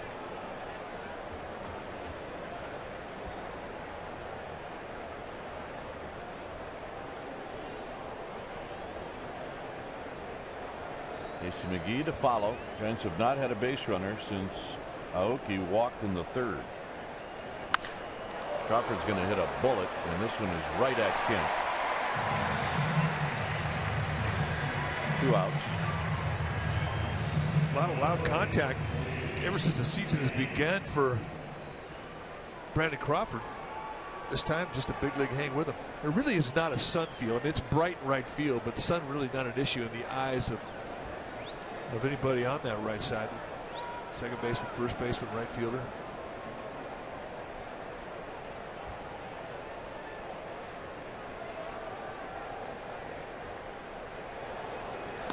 McGee has got one of the 2 hits for the Giants. He picked up a base hit off of Kennedy in the second inning.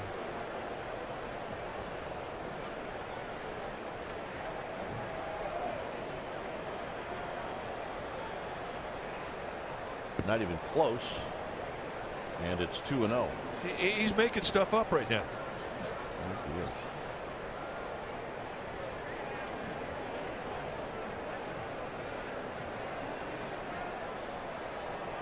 Giants cannot figure this guy out.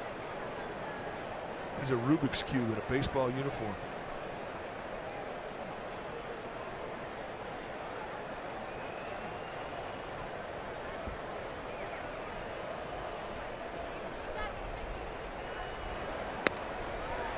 A little off.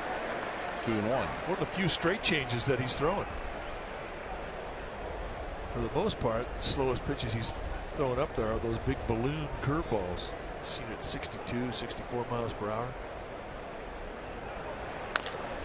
Big chopper to Middlebrooks.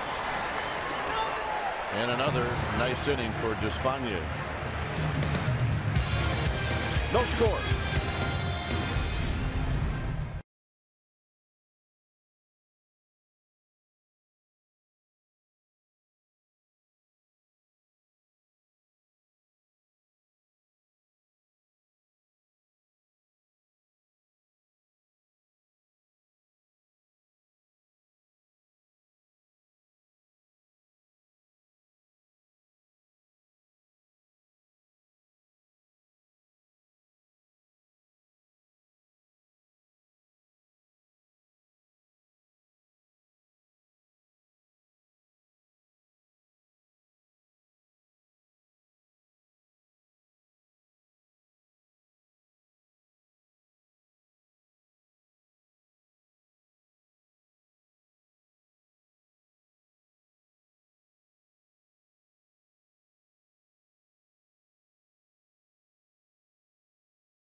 All right, good stuff, Ahmed. Here it's 0-0. A very quiet offensive afternoon, especially for the Giants. Well, Tim Hudson has been fantastic. 6 zeros on the board, and he's made big pitches to get ground balls when he's needed it. 3 double plays have really been a difference as he has calmed this Padre offense down. The Giants infielders have responded to the challenge from Hudson, and this was the spectacular play of the game. A catch flip from Crawford to Panic to Arias. One of the 3 double plays. And that's where it is right now. Coming into the bottom of the 7th inning, no scored. 14 ground balls from Hudson. Just 1 strikeout.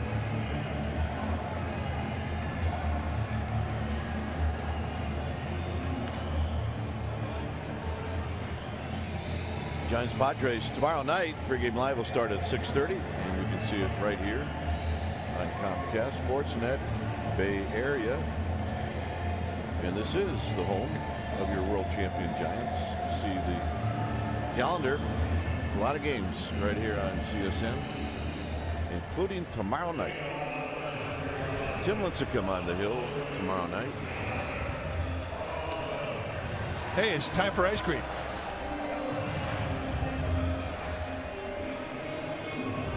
Now, I know your motto. It's time for ice cream a lot throughout the course of a day. Yeah. That's in an age where they'll still share their ice cream with you. They'll also, it'll end up in your lap, too. Alonso's going to lead things off. He's been on base twice, a walk and a single.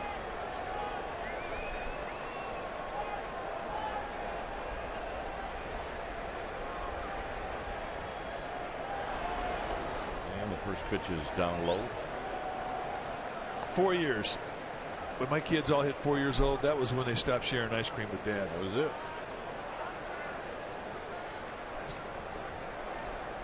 For the last 5 innings, the Padres have gotten the leadoff hitter on.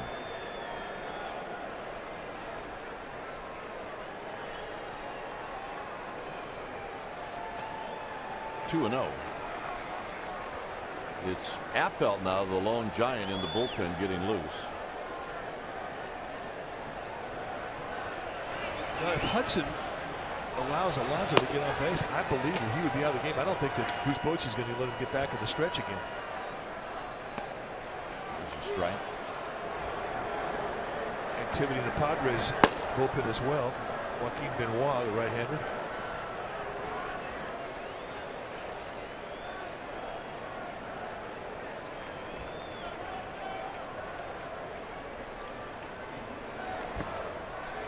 Three and one.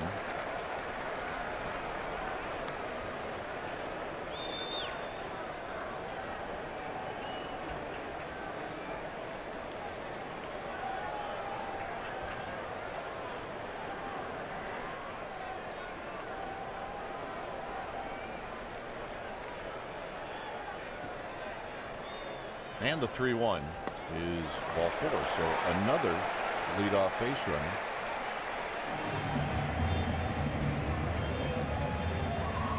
And here's Jerko. No move from Bochy. I believe Affeldt is ready to go. However, Bochy did send out Posey to stall for a little more time.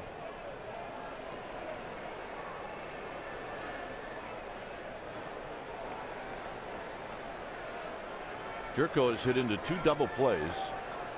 The last one you saw a couple of minutes ago, a spectacular play by Crawford. One situation here for Bud Black. So ain't gonna miss. Even for a guy with power like Jerko, I mean, the way this game has been played, as hard as it has been for both teams to score, it would not have surprised me to see him bunt Jerko there.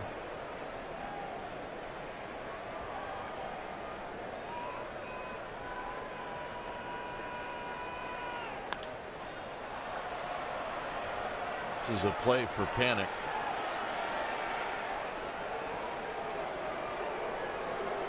So Zamaristo. an unproductive out. But that is the lure for a manager when you have a guy up there like Jerko who's got great power.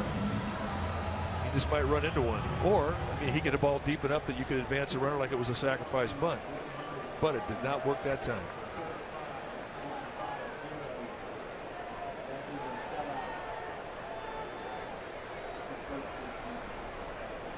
Zamaristo's walked twice.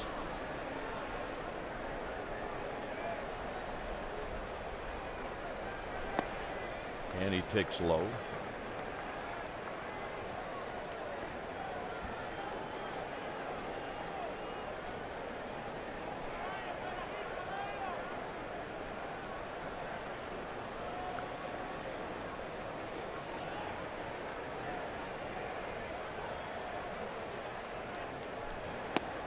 Wide. 2-0.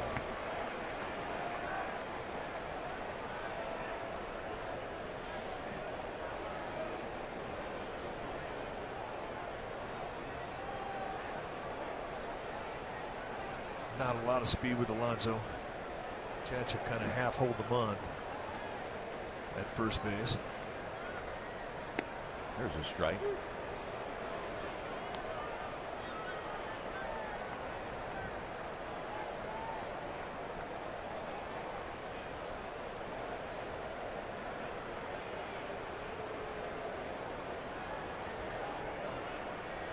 And Marisa probably looking for a pitch maybe he can hit in that hole past Arias.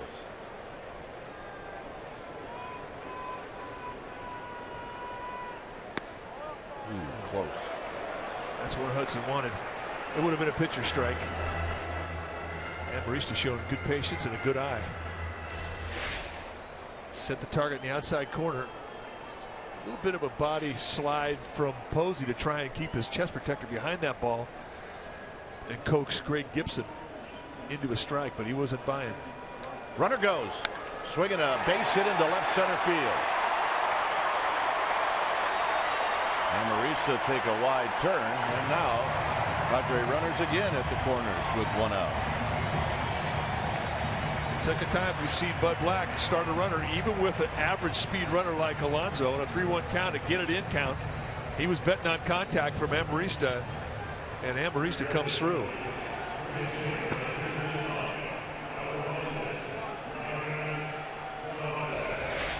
So here comes Bruce Bochy. Little sinker down and in. He inside outs it. There you see the runner going. And the Padres get a first and third. That's going to be it for Hudson. Play right in front of Alonso. He knows exactly. We didn't have to look at a third base coach there. When it's time for a change, think Speedy Oil Change and Auto Service, your oil change tune-up and brake experts. We'll be back.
No score. Padres, however, threatening. They have a couple of times in this game.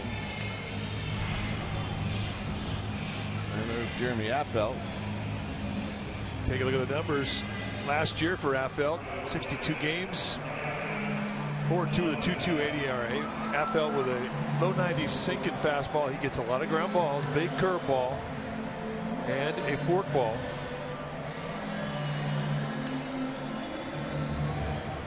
Jeremy Solarte is the hitter, and he is a switch hitter, so he'll spin around and hit from the right side. Hit 267 last year with 4 home runs and 17 runs batted in. There's the line on Hudson. A good day. I can be happy with the walk total, but he certainly pitched well. Affeldt, who can get a ground ball. The Giants will play the infield halfway. At least they will up the middle. And you've got a base stealer and Amarista at first base with good speed. And the pitch is low. 1 ball and no strikes. Padres got Solarte from the Yankees last July in that trade that sent Chase Headley to New York.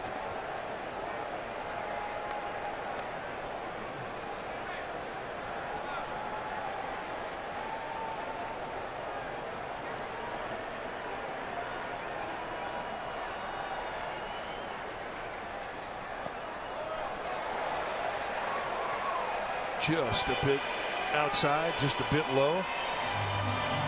So Solarte in a good count position.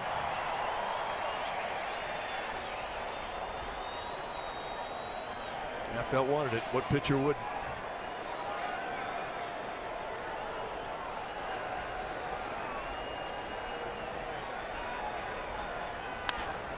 Could be a double play ball. And it is! And the Giants turn another one. And Affeldt gets the ground ball. And the reactions, as you would expect. Thank you very much.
Well, the Giants are coming home Sunday night. They're going to open up a long homestand.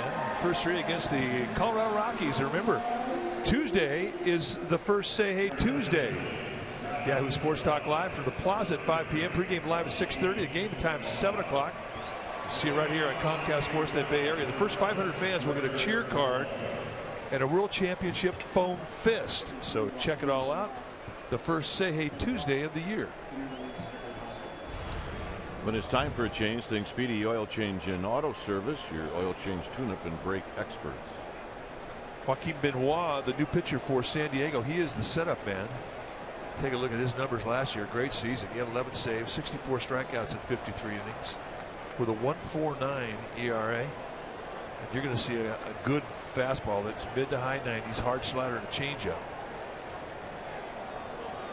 And he's facing Gregor Blanco.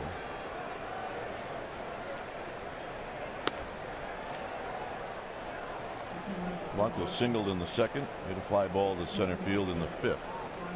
Giants have not had a base runner since the third inning.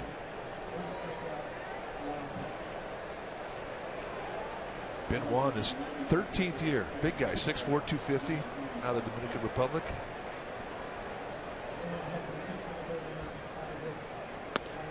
There's a strike.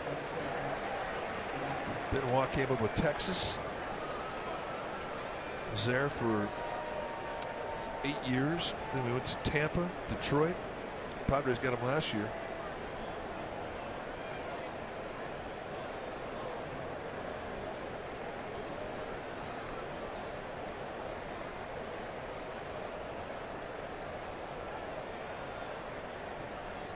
And it's outside to Blanco. Giants at this point will take a base runner any way they can. Well, they haven't had a base runner since the third inning.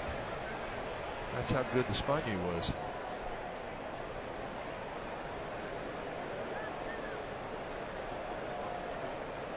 Giants fans remember seeing Joaquin Benoit in the World Series as a member of the Tigers in 2012.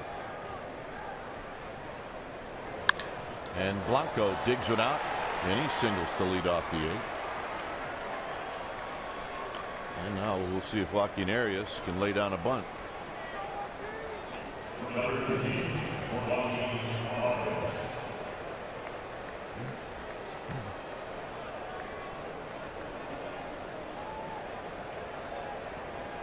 Arias is 0 for 2.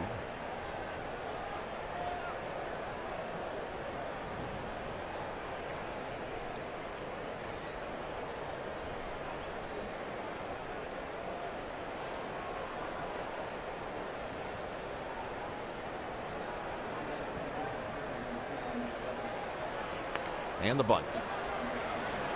And a good one. And Blanco now in scoring position.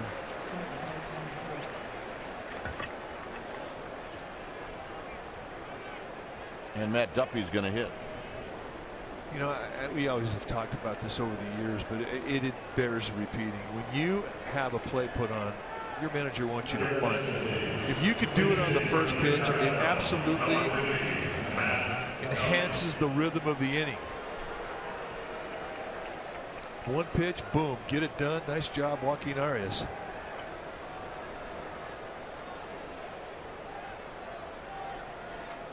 See, Duffy 3 for 5 this season.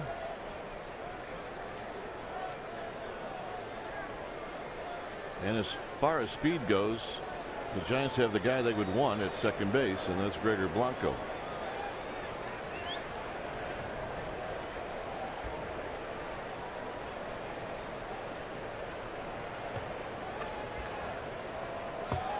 Duffy likes that first pitch if it's a fastball.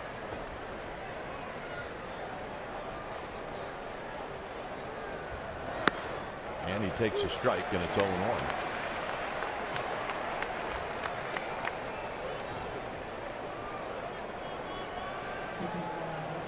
Just to set the stage in the outfield, you've got good arms across the board. Everybody's a plus arm.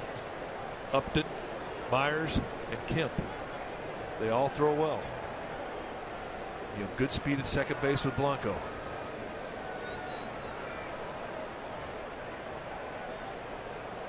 Nobody defensively at second base. I mean, you can look foolish as a base runner, but you don't know if somebody's behind you. Absolutely. That guy spins, you got to get back.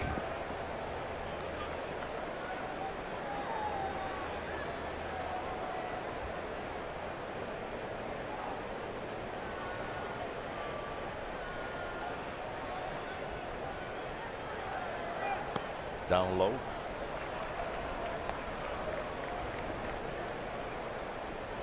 Noriaoki's on deck, and then Joe Panik. We're in the 8th.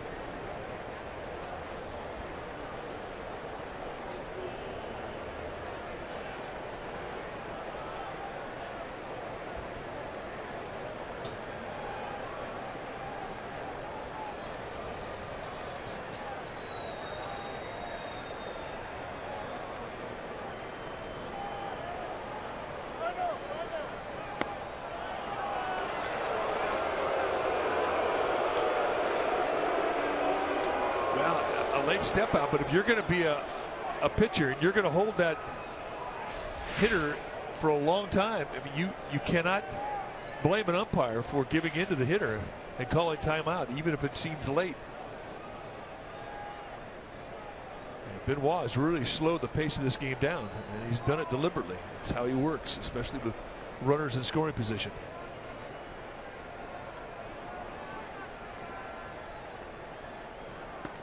In tight.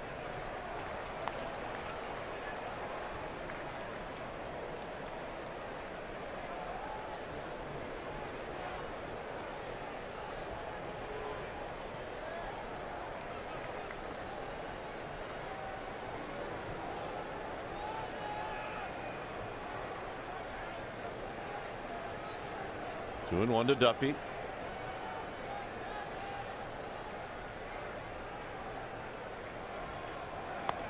Three and one to Duffy.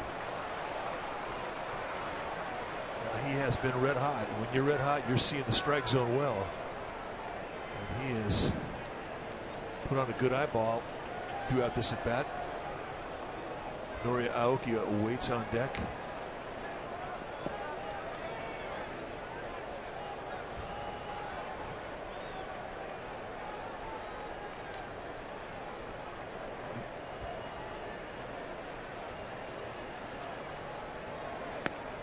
and the walk. Nice at bat.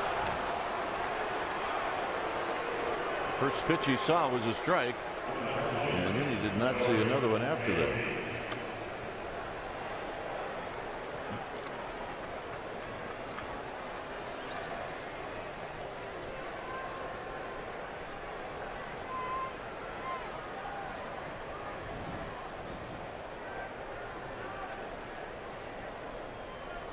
Two walks and a ground out for Noriaoki.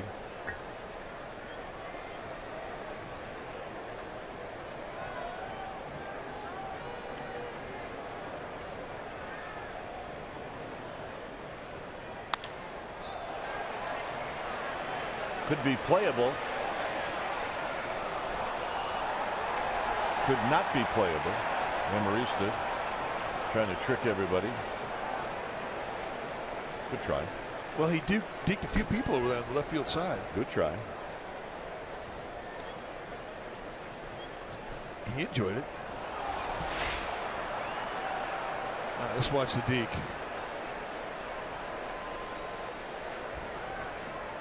I got it.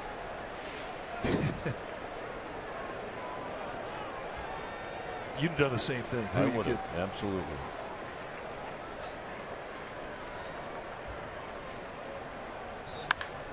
High fly ball to right. Kemp is going to backpedal and make the catch on the track. Duffy trying to scoot, and he made it.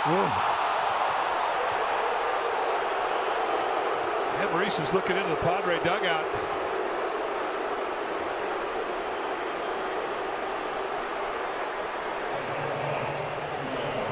It is the 8th inning, so it's umpire's discretion. Bud Black lost the ability to just flat out challenge this. And this is what we're looking at. Well, did he keep the tag on him? Well, he's safe there. No, he's safe. Yeah. If he'd have kept the tag on him, he'd have had him. Absolutely. Duffman, don't make it so close. This replay review is presented by Xfinity. This should be pretty quick here, but this is the umpire's discretion. They said, okay. They don't have to do it. Yeah, but look, they want to get it right. Yes, they do. And that is something that we found out about last year when replay was used for the first time. The umpires were very happy with it.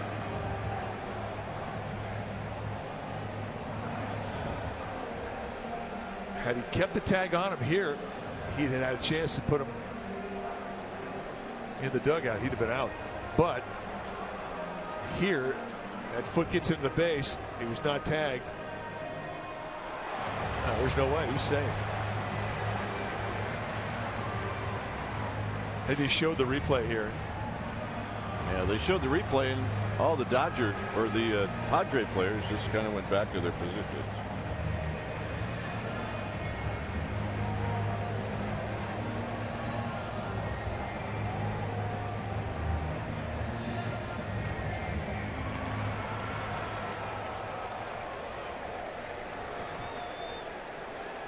So Joe Panik will hit with runners at second and third. Noriaoki almost knocked one out of here. Yeah, he hit that ball well, just a little too much height on it. He hits that Monday, Tuesday, or Wednesday, it's gone. Yeah, Arizona, much better place to hit home runs in than Petco Park here in San Diego. Panik is 0 for 3. Padres are giving the bunt to Panik. They're playing Middlebrooks at third base way back.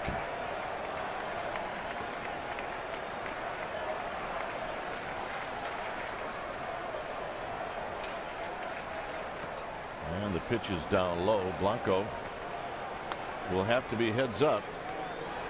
Then Walk could certainly wing one to the backstop.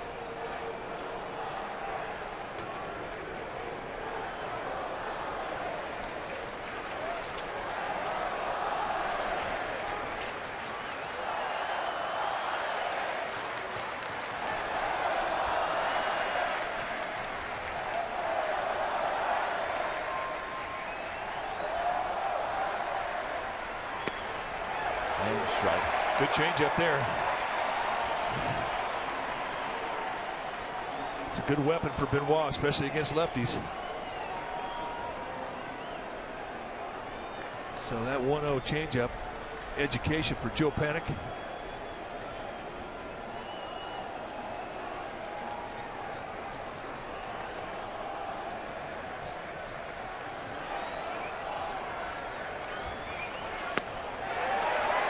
Backs it up.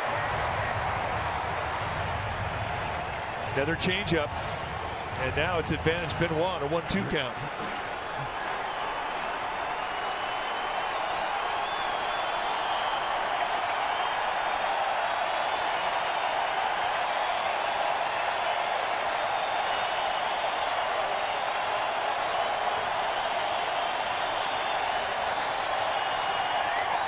And Panik fights it off. Give him another one. Not a whole lot of lower body in that swing. That was just the old protecto mode with the extendo bat. And that was a great 1-2 pitch. I don't think when Panik got to it, it was in the strike zone.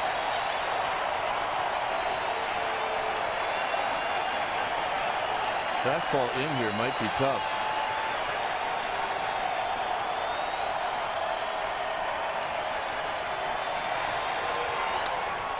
Little pop up, and that'll end the inning.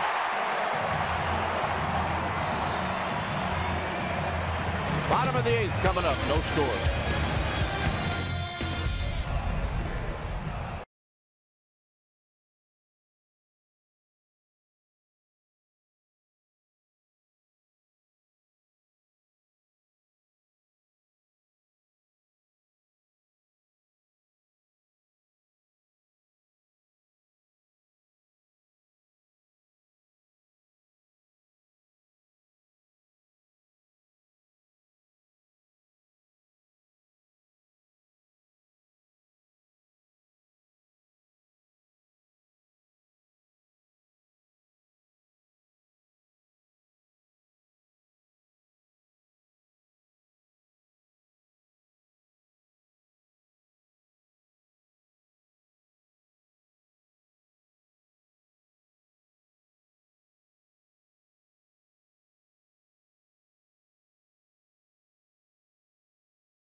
Stay tuned immediately after Giants baseball for Esurance Giants postgame live highlights, reaction, analysis. It's all coming up right after the game. 0-0 as we head to the bottom of the 8th inning. Giants have a new pitcher. When it's time for a change, think Speedy Oil Change and Auto Service, your oil change tune-up and brake experts. Sergio Romo coming in for the 3rd time this year. So far it has been all good. A couple strikeouts. Gets 1 walk and a hit in an inning of the 3rd. Really pitched the ball well last night in Arizona. Last season in 64 games for Bruce Bochy.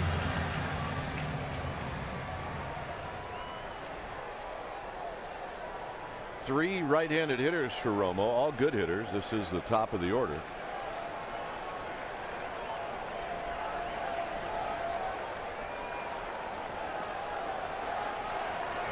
So here's Myers. Myers had an infield hit in the 6th. And he takes a strike.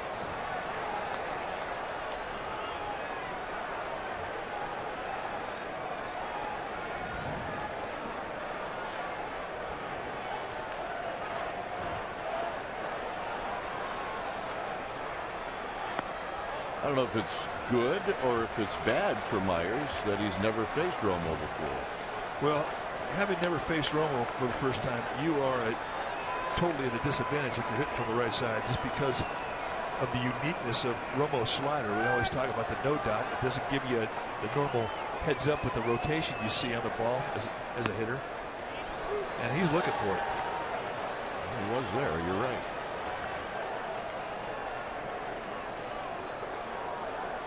But it's the kind of pitch that when you haven't seen it, even if you look for it, it's tough. Because it's quick. He has great control of it. And you just don't see the normal slider spin that tips the pitch. And he pulls it on the ground foul. And that was a hanger.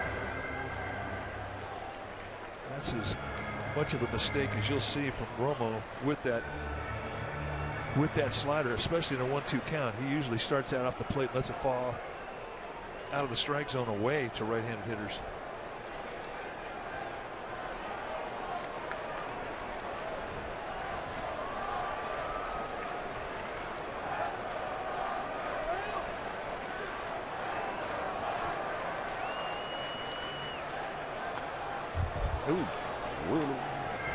It's another hanger. Stays 1-2. And he has not shown him the good one. Both these last two sliders in the 1-2 count have really been lazy. And he knows it. Just have to make the adjustment, try and correct it. But if you have a breaking ball that's not being responsive, you cannot miss with it in the strike zone, especially ahead in the count.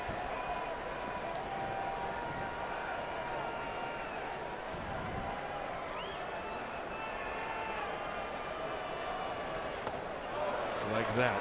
You really saw the exaggerated target from Buster Posey. He set outside and then he reached across his body with his glove to really let Romo know this is not to be in the strike zone. That was a good tease there.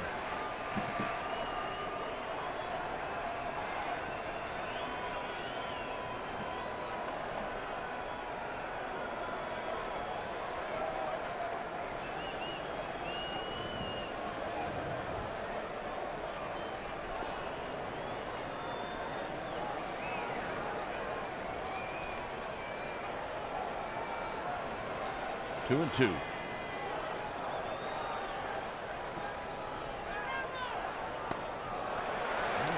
Looks to me like Myers is seeing it pretty well. Well, his last two pitches have been right where he wants to throw it. And from Myers' perspective, those are great takes.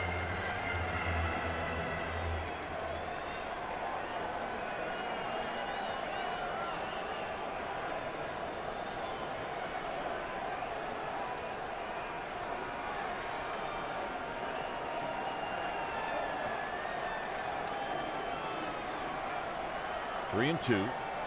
See what Buster Posey and Romo come up with on this pitch. And that's pulled foul.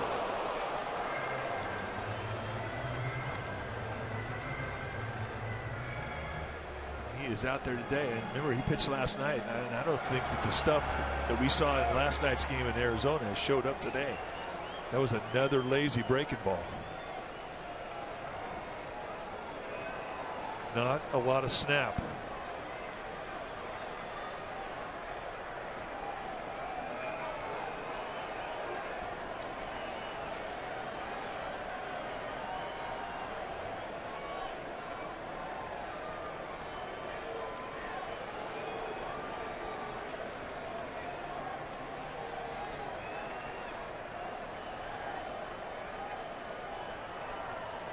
Another 3-2 pitch. Here it is to Will Myers. Got him. A little wraparound. Inside corner. He goes front door. And boy, is Greg Gibson getting an earful from the Padres dugout. They sent the target away, and that's a gift. And right now, the Giants will take whatever they can get, especially when they send Power back to the dugout and get that leadoff out. Here's Derek Norris.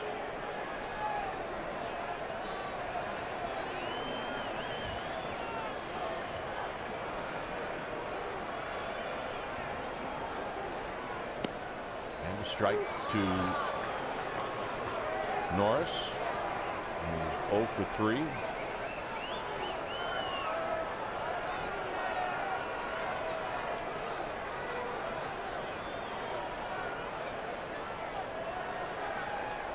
Norris has faced Romo just one time during the regular season, and he struck out. And he gets underneath this one out to left for Aoki. That's some hang time. Looked like he had a pretty good cut at that, too.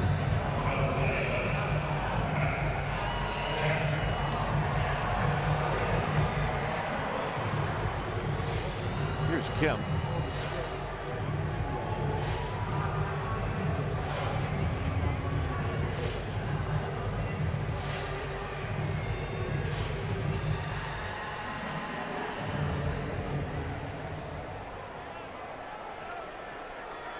Kemp walked in the 6th. He's 0 for 2, a couple of ground balls.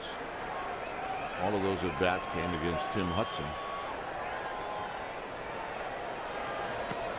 And a strike, and it's 0-1. Give it that slider. 5 for 22 with 5 strikeouts. Kemp against Romo. I don't think Kemp's going to look in at all. I think he's going to look away. Look for a mistake. 0-2. That slider has come to life a little bit. Guys with power would definitely do that to you. Duffy to the left side of the bag at second, so the overshift is on for Kemp.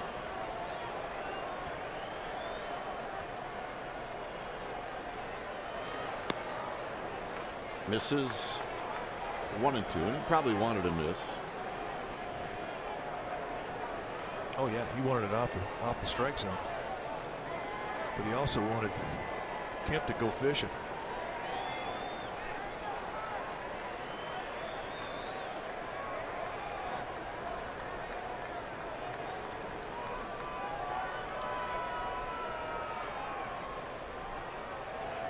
Got him.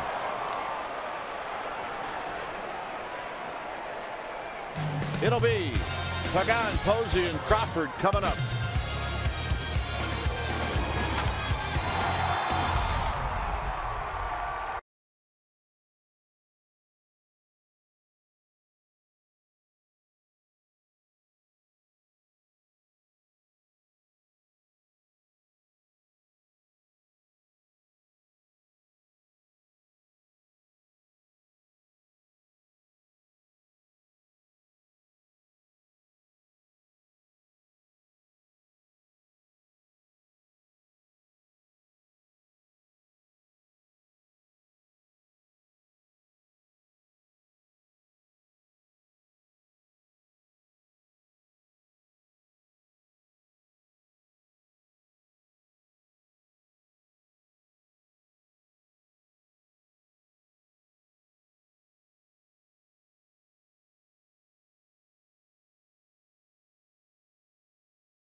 Sportsnet Central after postgame live right here in Comcast Sportsnet Bay Area.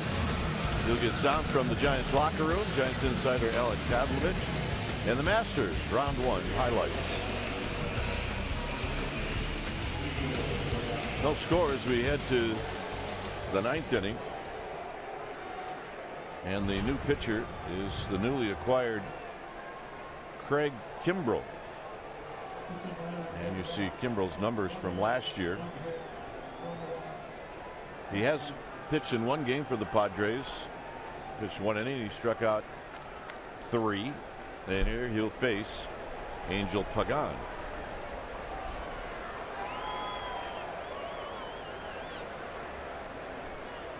He can throw hard. First pitch is down low. Man, you get in the batter's box against Kimbrel, you're not thinking about anything but gas. I mean, he stalks you the way that he sets up, and the definitive way that he looks in to get his sign, and totally unique. It's all about intimidation. He's got a great act, but he can back it up. I mean, he's got some flame with the fastball that'll go mid to high 90s, and he's got a hard slider. Is Pagan having a problem with Norris?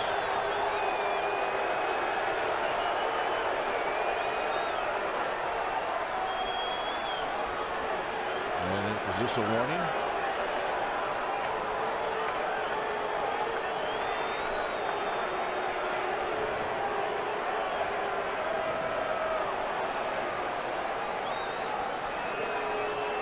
Somebody got somebody's attention, let's put it that way. Well, figures to be a spirited. And this is game 1 of 18. The rivalry down here in San Diego is definitely tuned up. And he blew that right under his chin.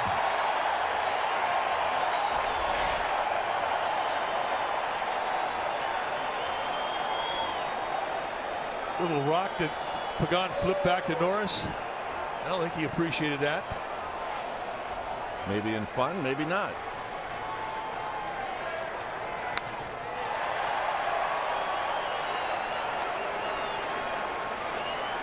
Take a look at the pitches that Kimbrel threw last year. 73% of what he threw were fastballs. And nobody was looking for the other 27%, which were the sliders. That's a pretty good combination.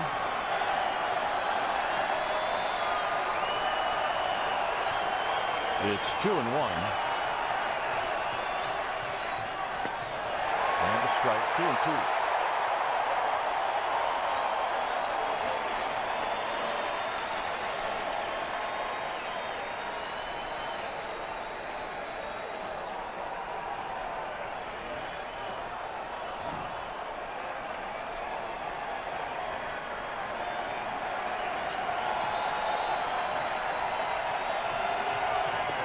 Down low, no swing. Ooh, close.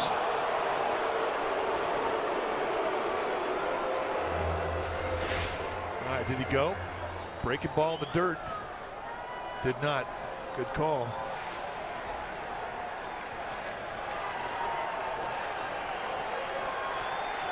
It should be a spirited pitch and a spirited swing right here.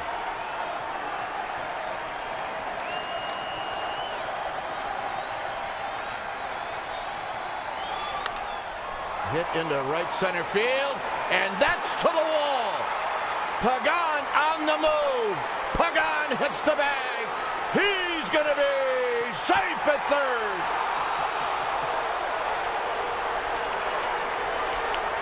And Kimbrel saying something to Pagan.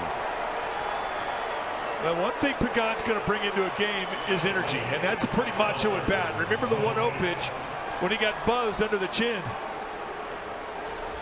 And I think he made more than eye contact when he got to third base. Kimbrel was over there backing up the bag, and they did meet eyes. And here's the 3-2 challenge. They load up the left side of center field, and he simply hits away from the defense, and they cannot run a better relay. Remember, they had great arms in the outfield, and Amarista has a very solid arm at shortstop. And they worked it perfect, and Pagan just does get in on a belly slide.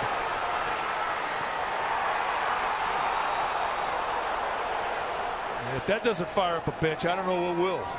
So here's Buster Posey with the infield in.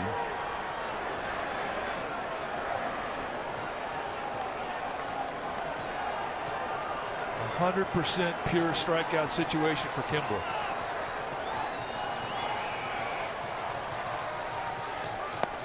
One ball and no strikes. Let you sniff it again. It's the way he introduces himself in an at bat. 97. Eye high. Posey 1 for 4 lifetime against Kimbrel.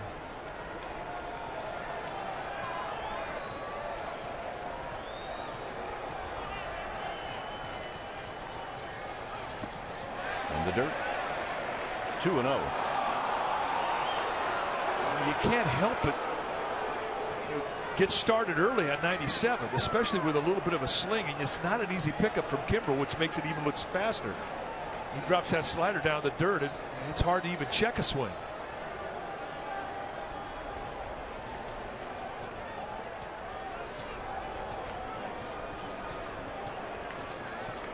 Two-0 to Posey. Infield all the way in. And that's fouled out of play. Posey got a fastball at 96. Fastball's usually not a problem for Buster Posey.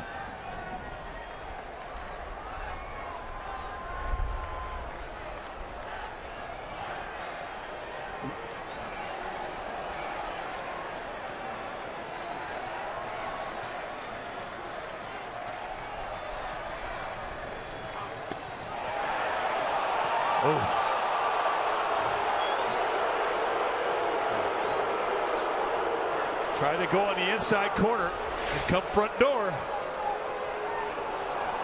I mean, he hits the glove, and I have to believe that made Greg Gibson, the plate umpire, think that was not that different than the 3-2 pitch that Will Myers got rung up last inning by Sergio Romo.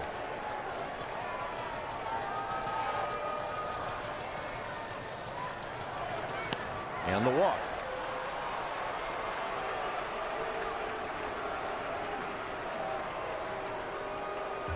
So here's Crawford.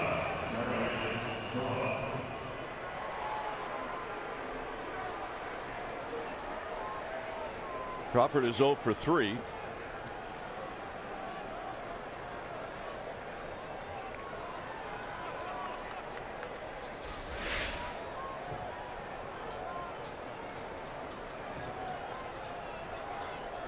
Little conversation between Norris and Posey. A couple of catchers.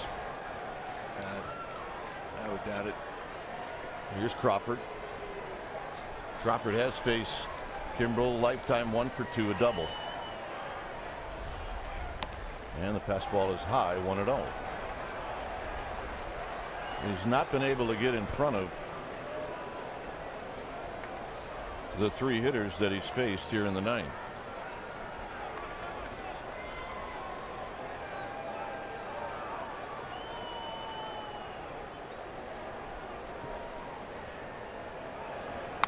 Crawford out of play. A ball and a strike. Kimbrel just going right at you, a 1-0 count. You knew exactly what Crawford was looking for. He got it. Crawford, a very good fastball hitter, and he's been hot.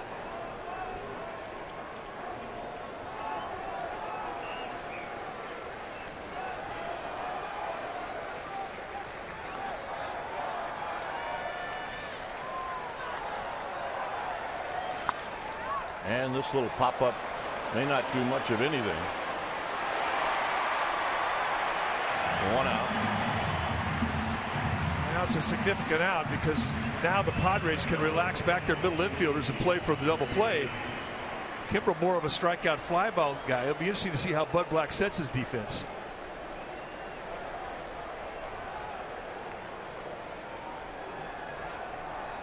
So here's McGee.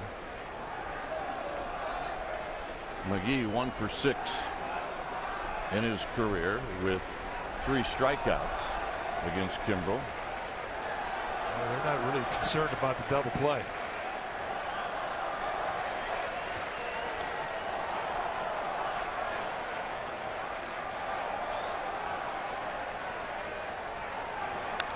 Ball back, jumps on the first pitch.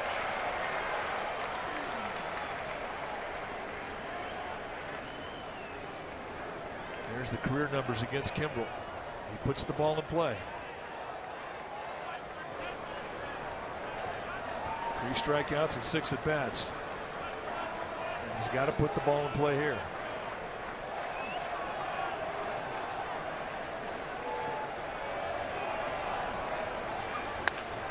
On the ground. That's 1 and that's 2. And the Giants waste an opportunity here in the 9th.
No score as we head to the bottom half of the ninth inning. Time now for our play of the game, brought to you by Honda. And we think that Tim Hudson is that man today.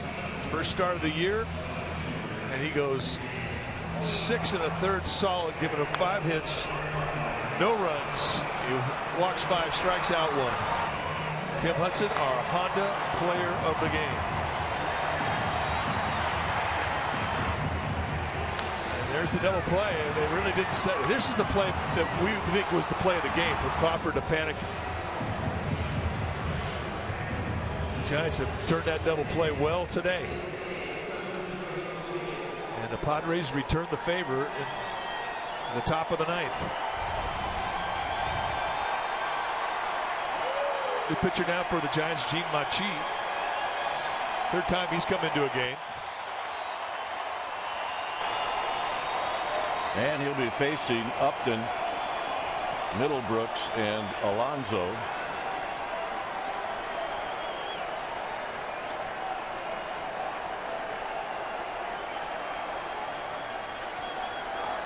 And a bouncing ball to McGee, and he kicks it.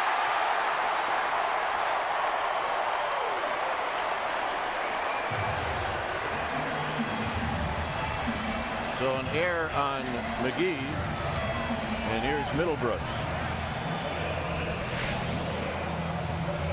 Top spinner. And that's one that Case McGee is going to think about for a while. I think it came up a little bit right here. And just hits him high in the thumb, and it did indeed come up on him. Middlebrooks is 1 for 3.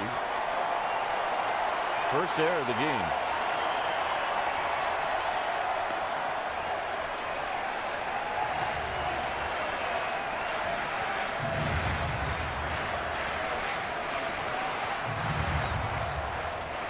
Upton can run a little bit, so you got to keep an eye on him.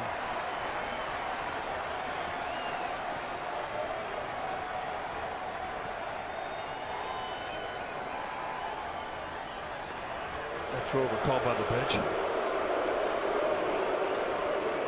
Machi will give Buster Posey a chance to throw out a runner. He can be quick. His unload time is usually under the average, faster than the average.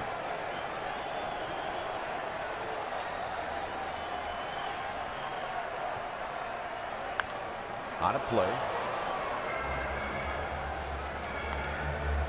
92 from Machi as he gets a new baseball. Middlebrooks has never faced him before.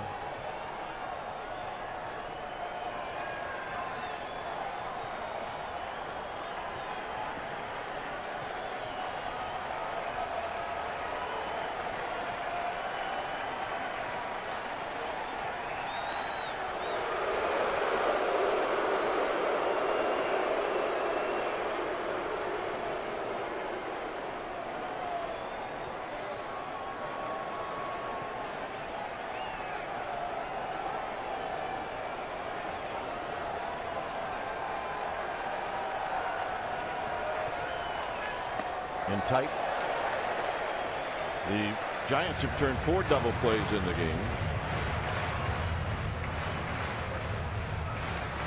The Padres have 2. Now the last one they turned last inning, they hadn't even set their defense up for one.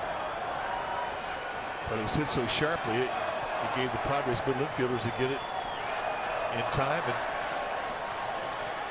And what an inning that was for Craig Kimbrell. Here's a strike. 4th ball. You mentioned Upton as a base stealer. I mean, he had 8 bases stolen the last couple of years, but there was a time in his career where he was had over 20 a couple times.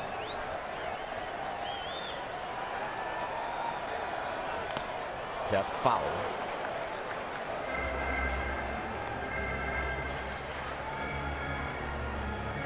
Increments of 90 feet right now are big items. Javier Lopez is ready. He's thinking about the guy on deck.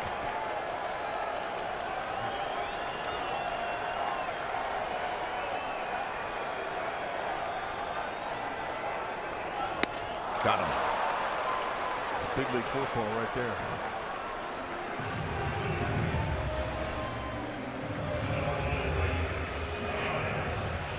Here's Alonso. And there's the finish pitch right there. Big time movement going down and into Middlebrooks. And with the strikeout of Middlebrooks, it allows Machi to go after Alonso, the left-handed hitter.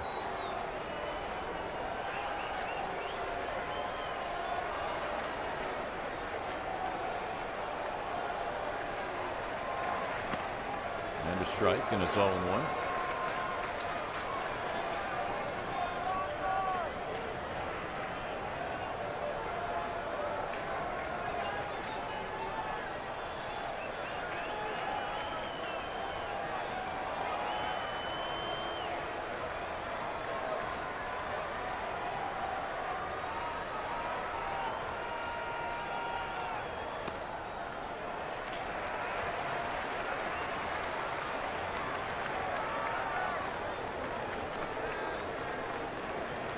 Jed Jerko is on deck.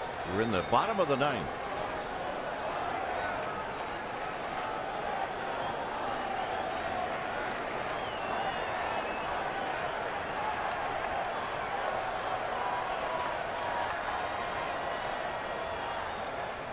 Very high.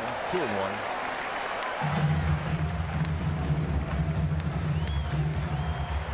Ochi giving signs to Buster Posey.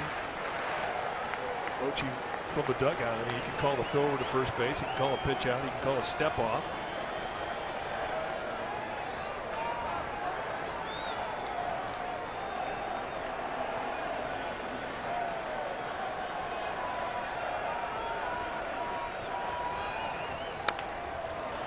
Slowly to Crawford. Crawford makes the play. And Upton moves into scoring position for Jerko. Now Crawford knew he had a little more time with Alonso running to first base. It wasn't going to have to be a do or die barehander. So he knows he has time to get it in the glove, make the exchange.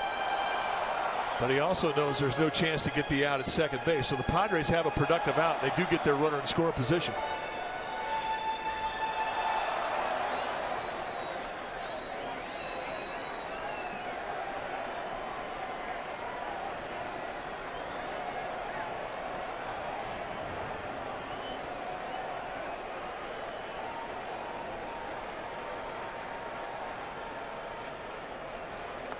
In the dirt, blocked by Posey. 1 ball and no strikes. Machi trying to pitch through an air, trying to pick up Casey McGee.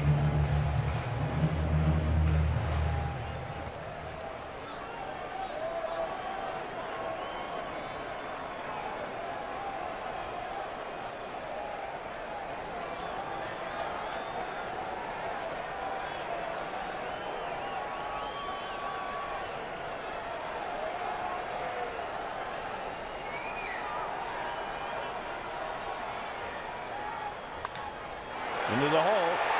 Crawford's got it, throws to third. Safe at third is Upton.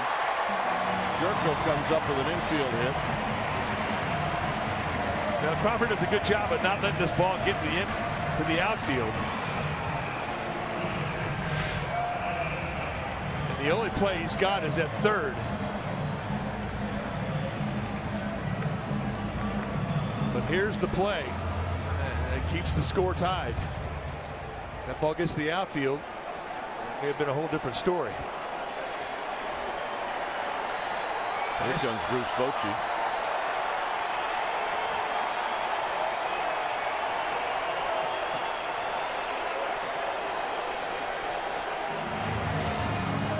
And he's going to the bullpen.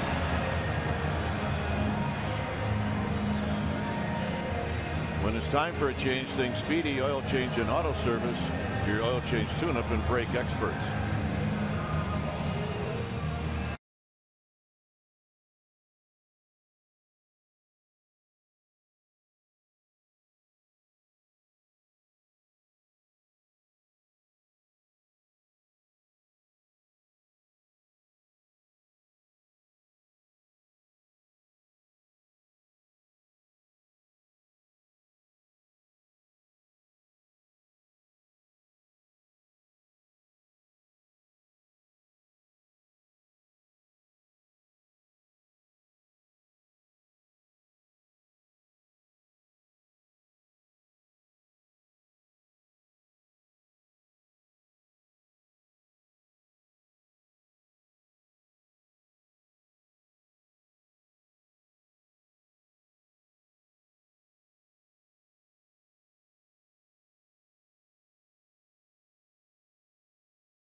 2 outs here in the 9th inning. The Padres do have the winning run at third base.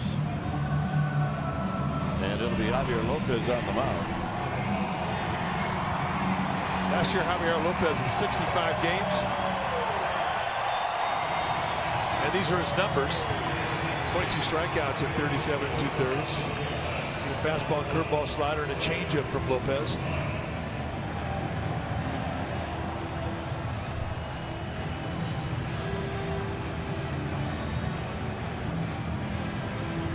Clint Barmes will be the pinch hitter. Barmes has only faced Lopez one time. These guys are former teammates.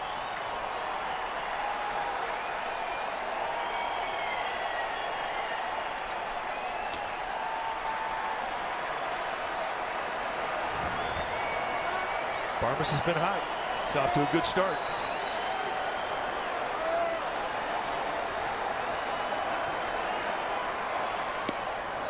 No balls and 1 strike.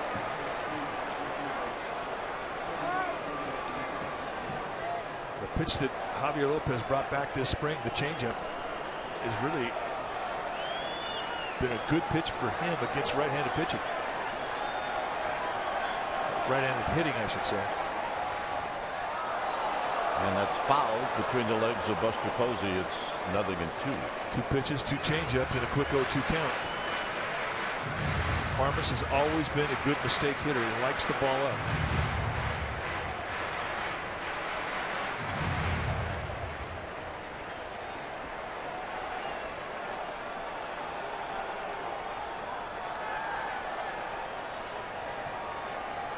Runner goes. Crawford on a short hop. Side retired. Extra innings. Nice play, Brandon Crawford.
Extra innings in a 0-0 ball game.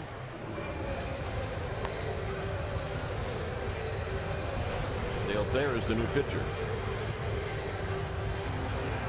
Take a look at the numbers for Thayer last year. A workhorse, appeared in 70 games for Bud Black. 62 strikeouts against 16 innings or 16 balls, base on balls, and 65 innings. It tells you what type of stuff he's got.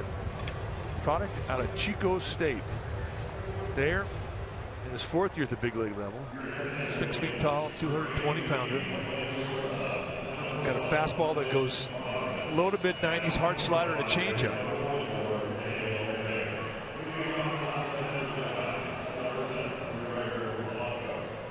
Barmes, after the pinch hit, stays at short, and the leadoff hitter for the Giants here in the 10th will be Gregor Blanco, with Arias to follow.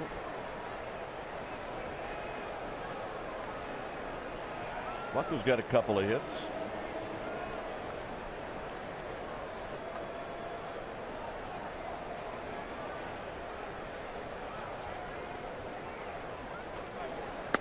And he looks at a strike.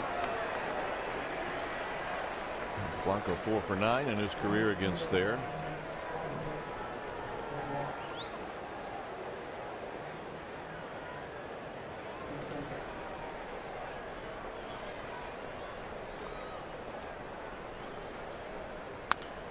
Out of play down the left field line. 0-2. So he shows him a fastball and a changeup, and quickly on top of him. 2 quick strikes.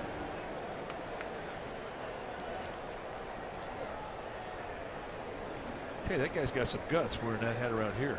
He does.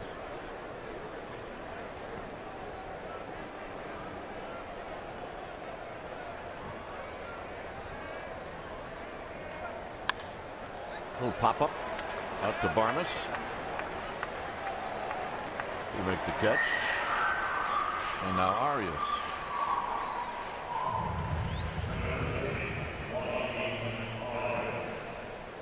Duffy on deck. The pitcher spot is the second spot in the lineup.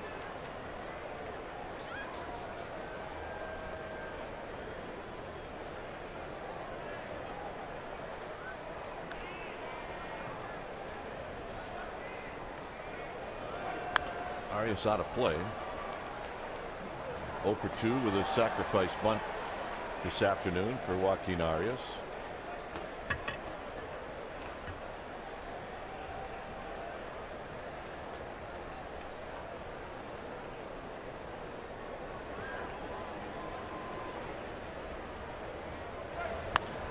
Same spot. Same fan caught the same one, and it's now 0-2.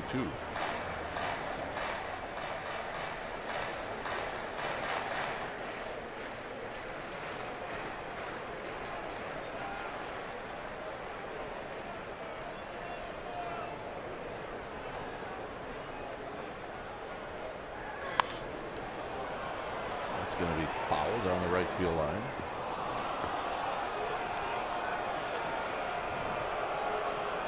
Padres really respect the power of Joaquin Arias, adjusted up to the left fielder. He's playing deep, taking away the gap in left center. They are giving him the left field line. Pitch him away, play him away defense.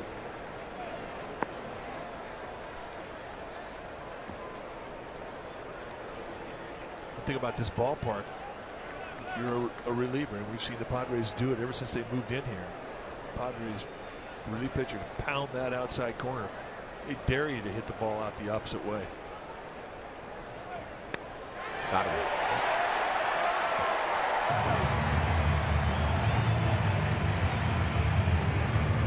Here's Duffy.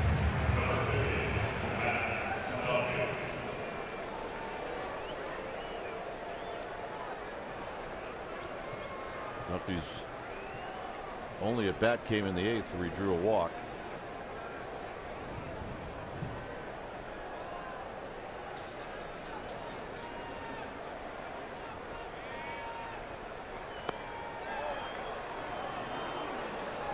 Just a wee bit low. I think Thayer wanted that one. Walked off the mound following it. Duffy's got a little pop. He showed it this spring.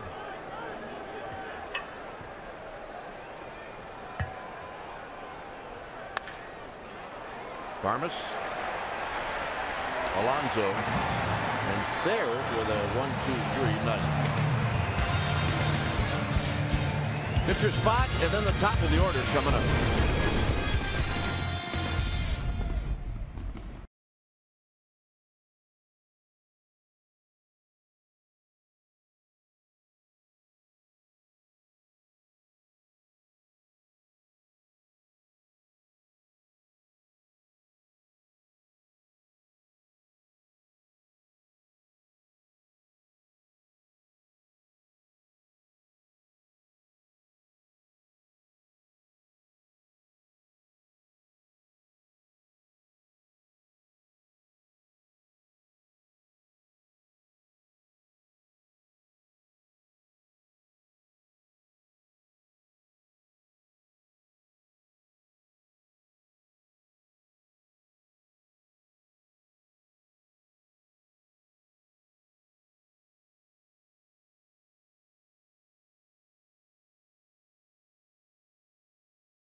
Giants and Padres tomorrow at 7 p.m. Pregame live will start at 6:30 right here on Comcast Sports Net.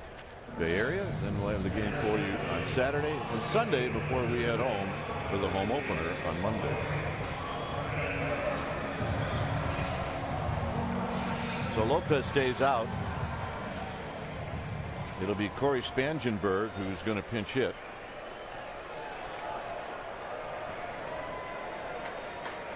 The only right-handed hitter that Bud Black, the skipper of the Padres, has left on the bench is Nieves, the catcher. So they're not going to use their catcher. So it's going to be lefties going after Javier Lopez. And this is bounced to Arias, foul.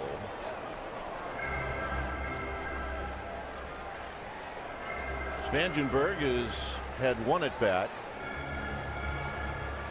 He's 0 for 1. That came as a pinch hitter. So he did last season in 20 games. He impressed Bud Black enough where here he is on the opening day roster.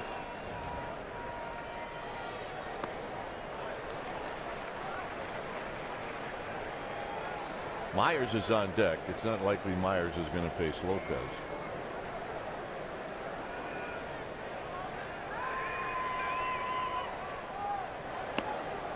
Two balls, one strike.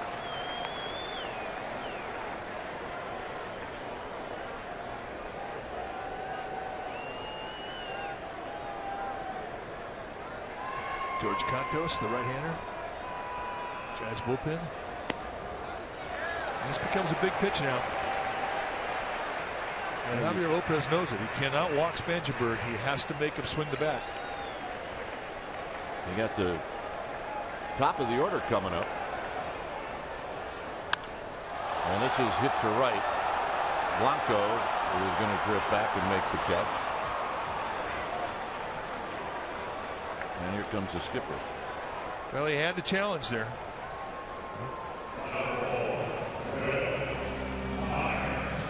It's going to be a double switch. It may be that Buster Posey is going to go to first base, and that's the case. So Cantos is coming in. Sanchez will do the catching, and we'll be back.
A 0-0 ball game with one out here in the bottom of the 10th inning.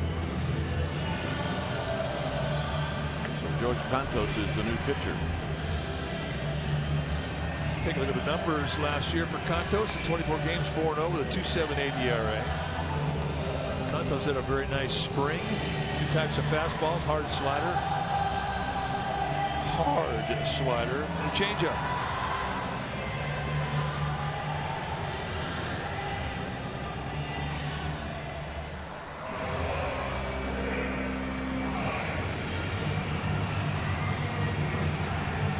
Hector Sanchez now catching, Buster Posey at first.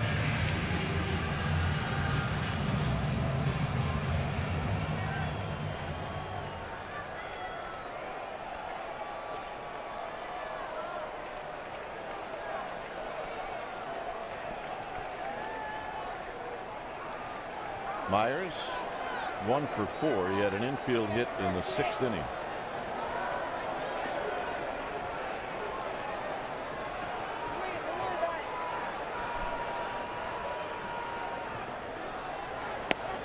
Outside, 1 ball and no strikes. Cut fastball. Stay in that outside part of the plate. Myers has pop. And in a 1-0 count, he'll think. Lift and separate.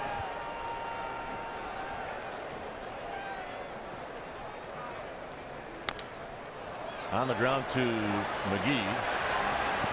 And McGee throws it away.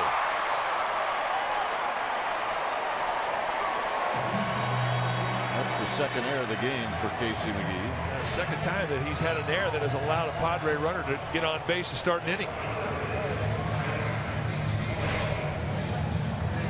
All the time in the world. And just throws it into the runner. Posey cannot come across and do much to help it out. To the Giants, they catch a break. That ball comes back and does not allow Myers to go to second base. It could have been worse. So here's Norris. Norris is 0 for 4.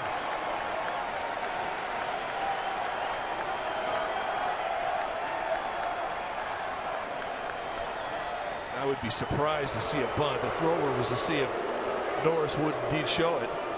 Surprised simply because if you did bunt Norris, you'd probably lose Kemp. If the bunt was successful, Giants would walk Kemp.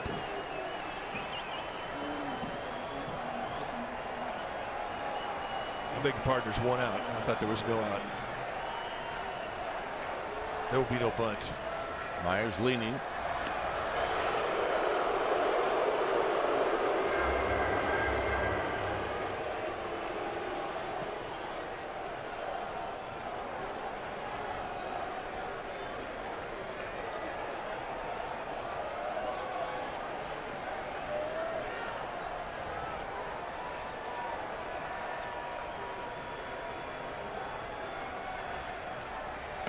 Very high for Sanchez.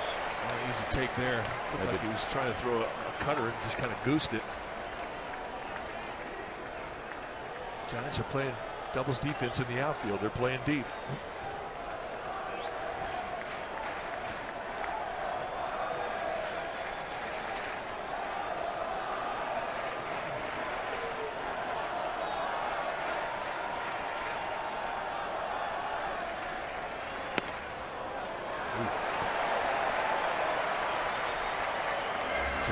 Is wanted, so he doesn't get it, and that puts Norris right in the driver's seat with some big time count leverage.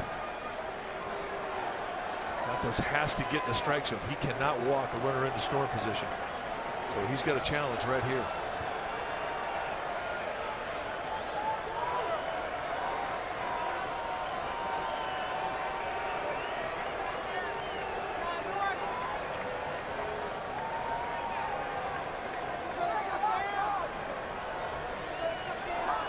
Kemp on deck.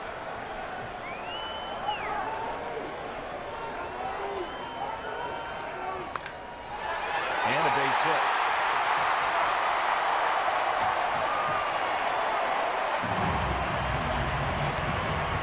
So Norris singles past McGee. And now Kemp's coming up with the winning run at second base.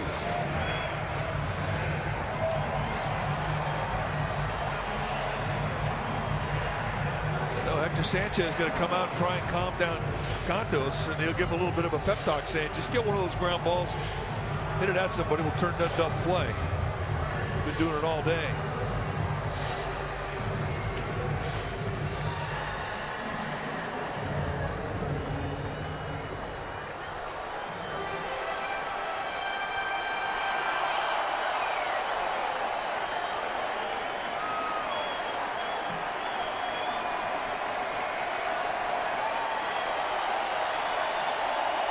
Kemp 2 for 7 lifetime against Canto.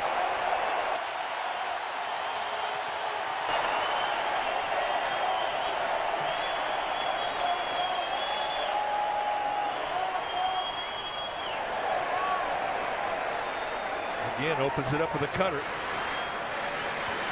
It makes Hector Sanchez have to work to block it.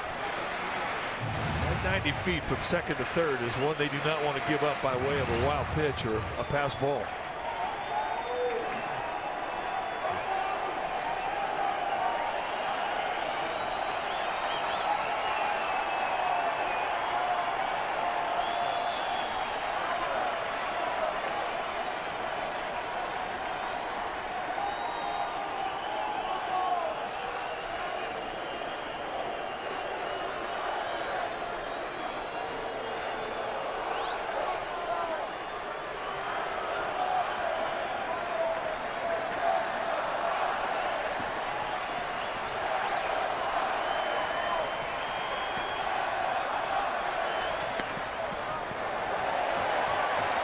Shaving that outside corner with that cutter. And Kemp is not biting. A runner with an open third base here. That is not a base you want to use with one out. And Cantos has to attack.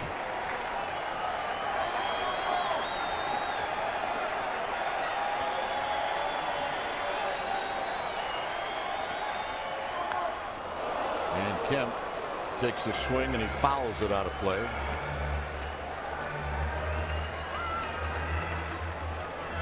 Work behind the count in this scenario. I mean, you've got to bite off strike zone. It creates a big time opportunity for an RBI guy like Kemp.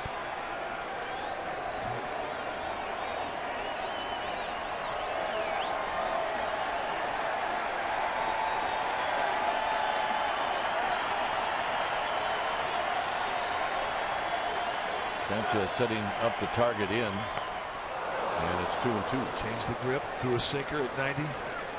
Got Kemp to swing over the top, but they could go back in there again, same side of the plate, but it's got to be off the plate, same pitch. He will chase there. He will chase a slider of the dirt. This is his one pitch where he really can try and go out of the strike zone and hope that Kemp follows. He doesn't have to get in the strike zone here. 2-2. Go both sides of the plate, but do not leave it in the strike zone.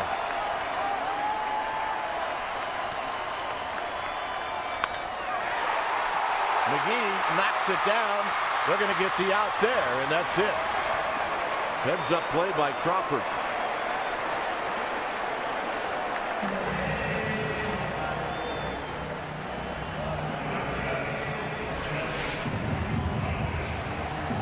Bullet knocked down by McGee, and here's the heads up play. A nice barehander to get the force at second.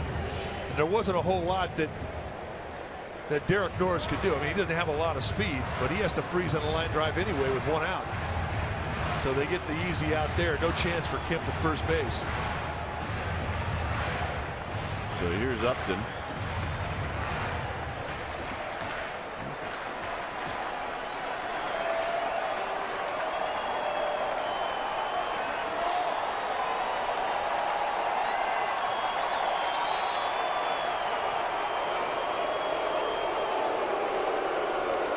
Buster Bones, he just came in and said, I'm playing behind the runner. So Cantos knows that you're not going to be thrown over to first base. Upton is 0 for 6 lifetime against George Cantos. Kemp will take this base. Cat fouled, and it's 0-1. Maybe not. I don't know why he wouldn't be breaking here, just to take away that force at second.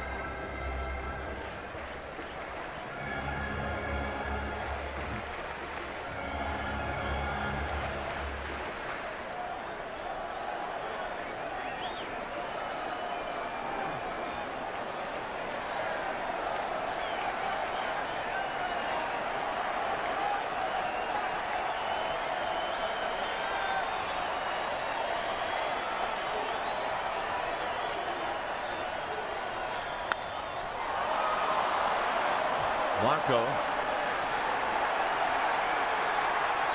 Side retired. Woo. 11th inning coming up. It is 0-0.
Well, Giants are going to have a ring ceremony April 18th, and the commemorative gold jerseys and caps that they will be wearing during that ring ceremony game are now available exclusively at any of your Giants Dugout store locations. Don't miss out on this limited edition collection. All the 2010 and 2012 gold jerseys sold out, so get yours now. That's a majestic gold jersey and a new era on-field gold cap on sale right now at Giants Dugout stores.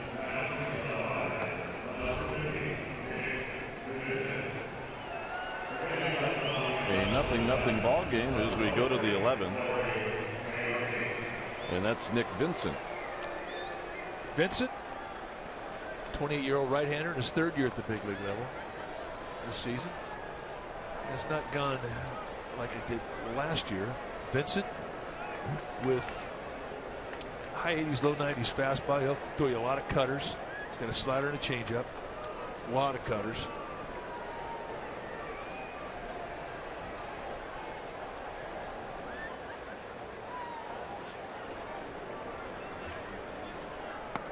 And a strike to Nori Aoki,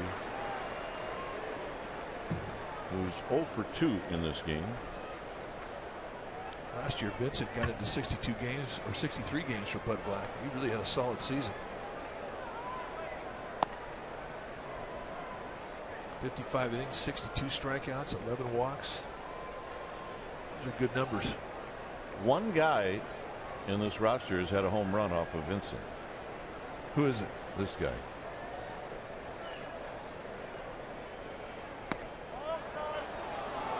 Just a bit outside. Well, it's getting harder as the marine layer is coming in, and it's getting a little cooler. It's getting harder to hit balls out of here. It's a tough ballpark to hit a home run anyway, but the later it gets, more difficult. And a rocket and a base hit for Aoki. He was not impressed. And that'll bring up Hector Sanchez batting for the first time.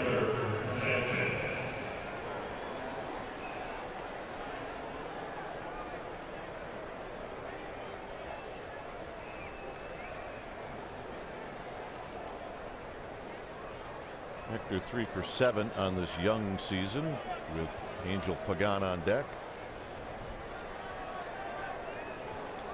Padres going to defend against the bunt. Hector Sanchez does not have a lot of speed, but Aoki does at first base. 1-0. No sign of a bunt there.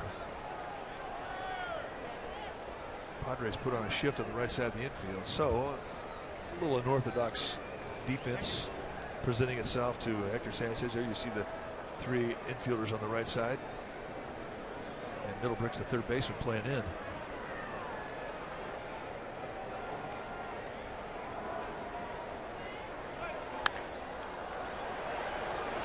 Parmas is going to step on the bag, and this will be a double play.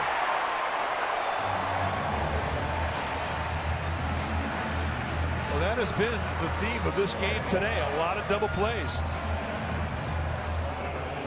Vincent throws a bomb cutter right in on the hands of Hector Sanchez. And the Padres turn it.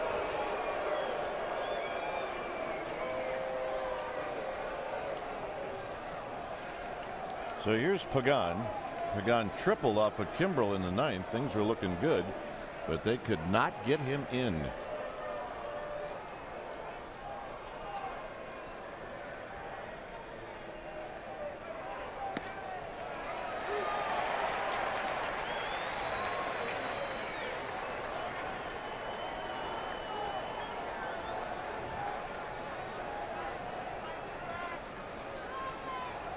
First pitch cutter and a quick 0-1.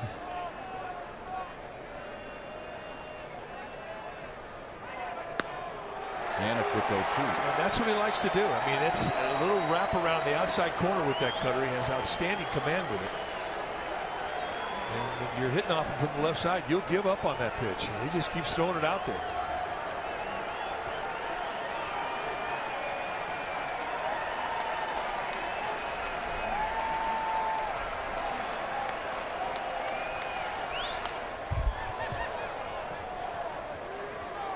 Changed the movement, ran two-seam fastball away from him. That was a bit of a mistake right there. Boy, just staying on the outside corner.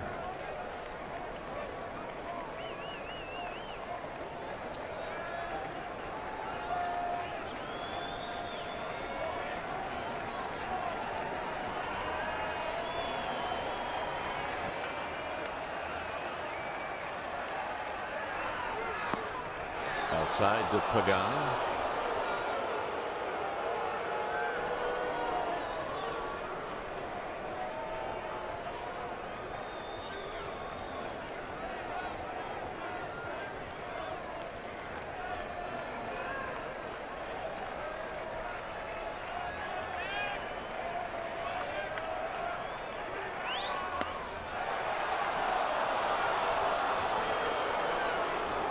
Trying to run two-seam movement off the plate away, and Pagan's not biting. Pagan is a player that will play on emotion, and he ignited it back in the 9th inning.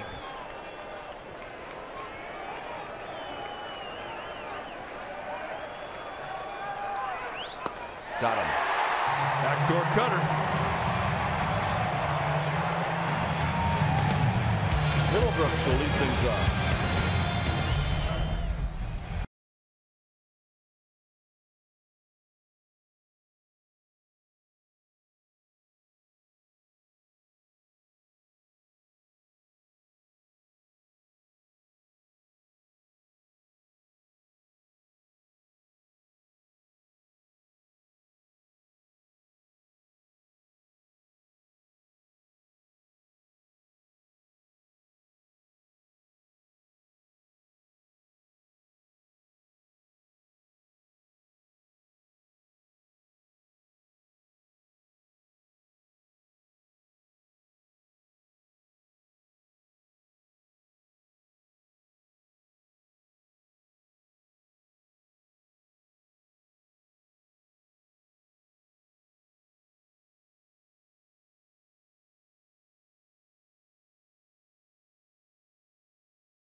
Well, join us on Sportsnet Central right after postgame live right here in Comcast Sportsnet Bay Area. Today, you're going to get sound bites from the Giants locker room after this game.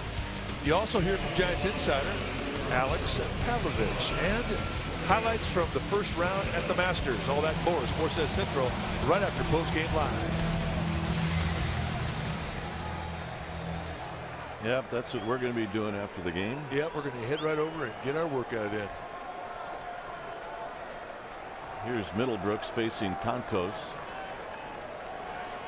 Like Kelly Slater on the left. And strike.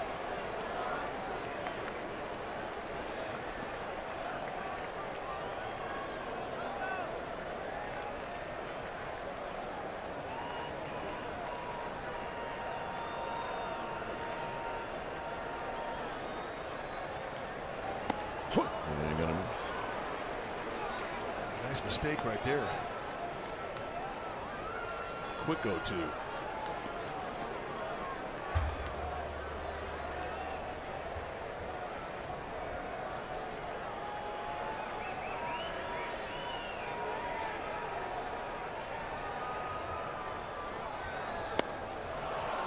Got him. That's where he wants to get you. I mean, he's used a lot of cutters early in the count now. But when he gets you into a two-strike situation, that's when he can drop his kill pitches, and it's a hard slider, downward bite, and it's a no-dotter, just like Sergio Romo's. Different because it's coming out of a different arm angle than the sidearm release from Sergio Romo, but it's a good strikeout pitch to both righties and lefties. Nice pitch. Here's Yonder Alonso.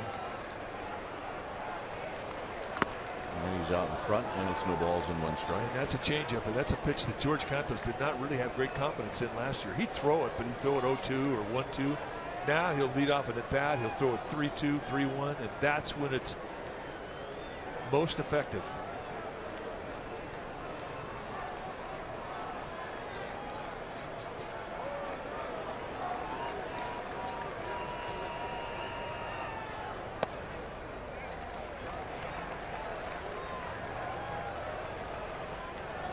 Jed Jerko to follow.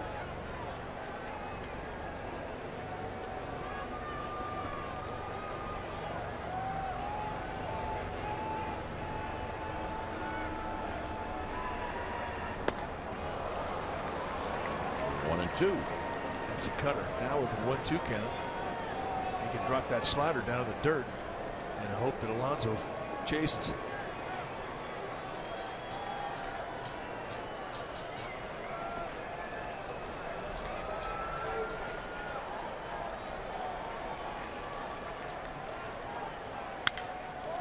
New bat for Alonso. Ball babe making a play.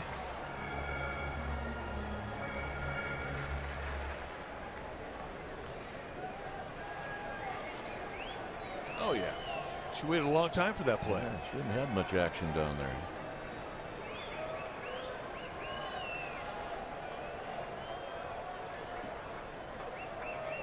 Giants fans very friendly.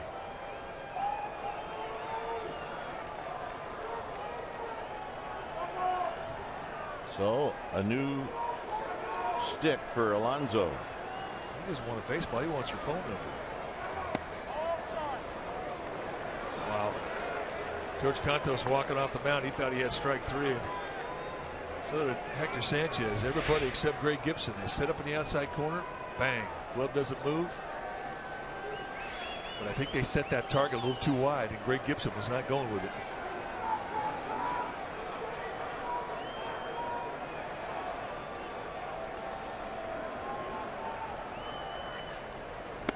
Got him anyway. Hard slider. An example. I mean, he's used that for kill pitches both with Middlebrooks, the right-hander, and here with Alonso, the left-hander. Very deceptive, straight down bite. And now instead of showing that a lot to a hitter, which he did when he first got the big leagues, that was really his primary pitch. Now he saves it, and it's much more effective.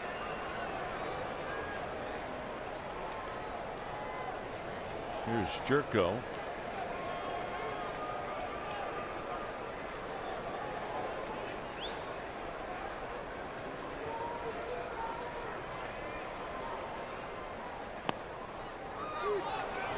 And a strike to Jerko, who thought that pitch was outside. So nobody happy right now. First pitch cutter. Jerko's got power to the right side of the field. He'll go with that outside location. Hit out to right field, and it's in the park to Blanco, and that'll end the inning. So we'll head to the 12th, and it remains 0-0.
Onward to the top of the 12th inning. No score in this ball game. Giants no runs on 5 hits, 2 errors. Padres no runs on 7 hits and no errors. And across the street, in one of the apartments that surrounds this ballpark, there are some Giant faithful living there, paying a close eye and letting the Giants know that they have love down here. Here's Buster Posey.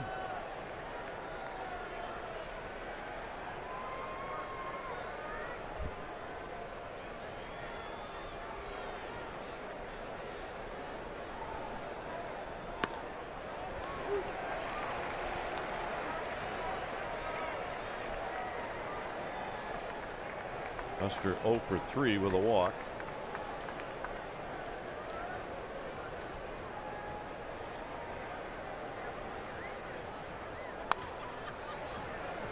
Off the end of the bat foul. It's 0-2.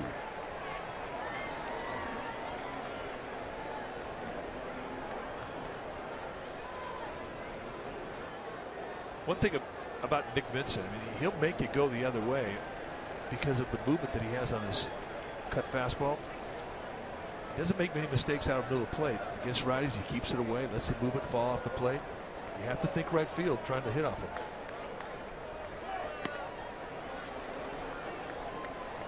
But I think Giants hitters have pretty much been conditioned to that philosophy of away, away, away coming in here all these years. Ever since Petco Park opened up, the Padres relievers will make you beat them the opposite way.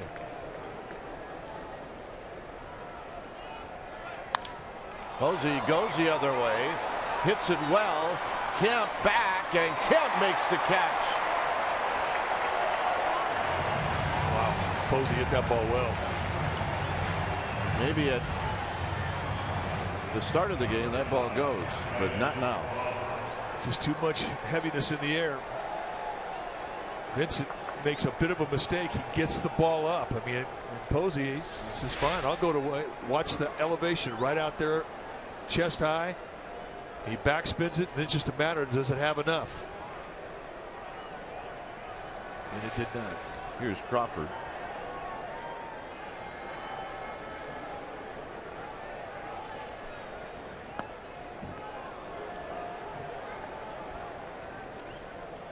You know, you can't help but think of it kind of like a home run derby game, and everybody knows how dramatic it could end with a home run, and you have to fight against that if it's in your mind as a hitter. Be patient, work the count.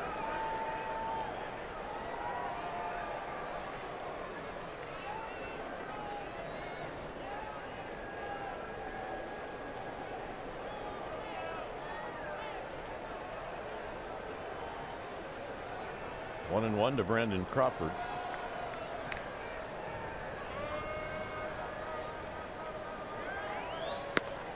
And a strike. Just tuck in a little cutter in that outside corner. So Brandon Belt, who doubtful that we would see him. Did say he felt a lot better today though than he did yesterday, which is a good sign. He's had a problem with his groin, had to leave a game in Arizona. This is popped up. And it drops. And Crawford's going to be at second base. Well, let's see if the Giants can make it hurt. Well, that's a two-base gift right there.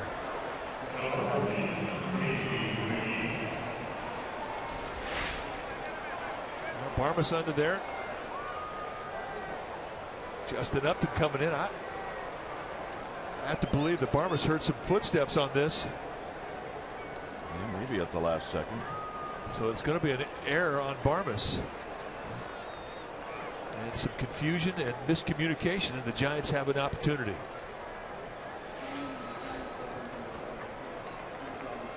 So here's Casey McGee with the lead run at second base. And it's out of play. I think what Brandon Belt said, Mike, was I feel better today than I felt yesterday, and I felt pretty good yesterday. So that's a good sign. Well, it is. I mean, I think it's a good sign that they're not going to have to put him on the disabled list. He's got a helmet on, so they may use him. Nothing else to deke Bud Black. Right at Kemp. And McGee is retired. And here's Blanco.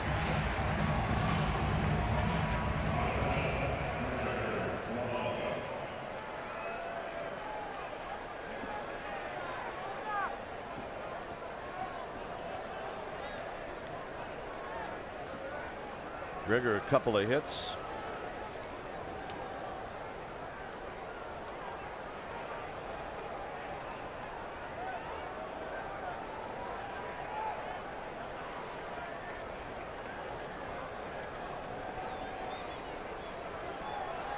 Blanco needs an RBI to get into that stat sheet. That'd be a good time for it.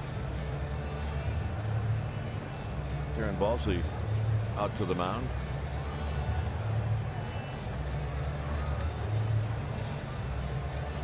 Arias is on deck.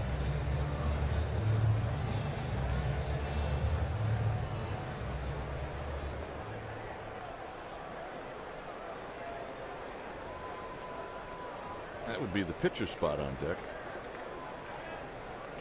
And Maxwell's on deck.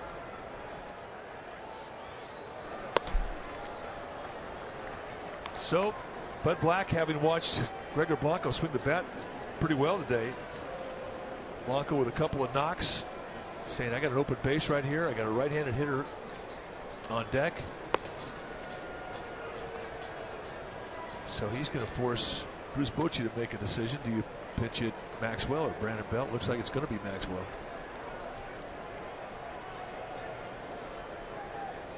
So Belt and Maxwell, bench players. Casilla and Petit in the bullpen. Really, with 2 outs, you've got 2 bases to play with here.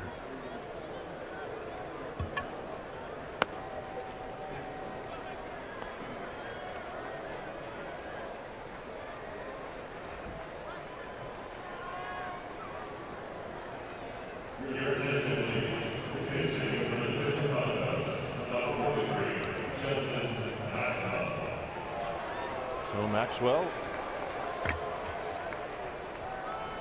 1 for 6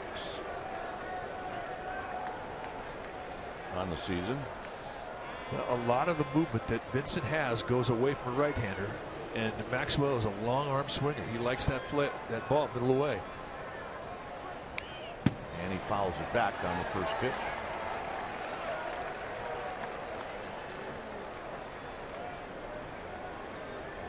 Taking the at bat here, and you're Justin Maxwell, you think that outside corner, you think right center field gap. Do not try and pull it, because you're going to get cut or sliders off the plate. And you don't have to even think about the inside corner till you get to 2 strikes. Look away and plan for it.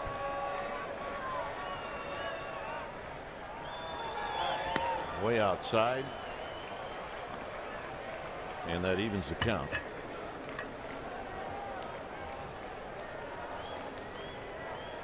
More pitches he sees,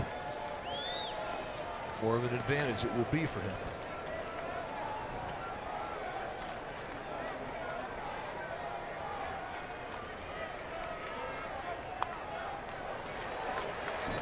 And that's out of play. It's 1-2. So now you've got to protect. It's a little different only because Vincent will cut the inside corner when he's ahead in the count on occasion to right-handers. So you can't just think one side of the plate with 2 strikes now, and that does affect your at bat.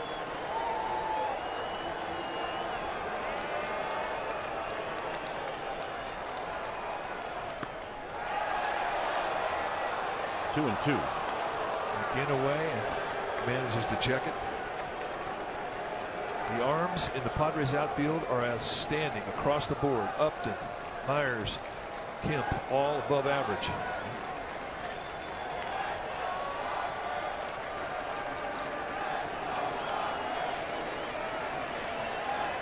Got average speed, perhaps a little bit better than average at second base with Crawford. He got a pitch up and he fouled it back. He's made some mistakes up. Think back to this first at bat in this game, in this inning with Posey.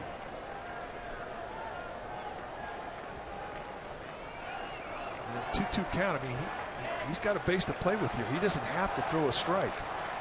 He can let his movement go off the plate away, but it's better down than it is up. And he's made a couple mistakes up in this confrontation with Justin Maxwell.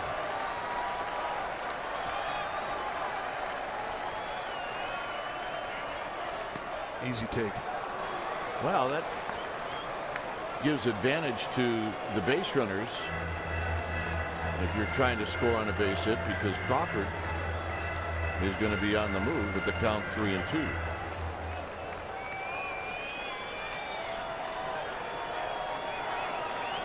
Blanco will do the same.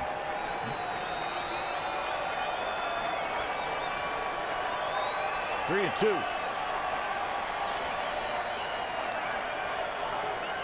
And a base hit into center field, and here comes Crawford.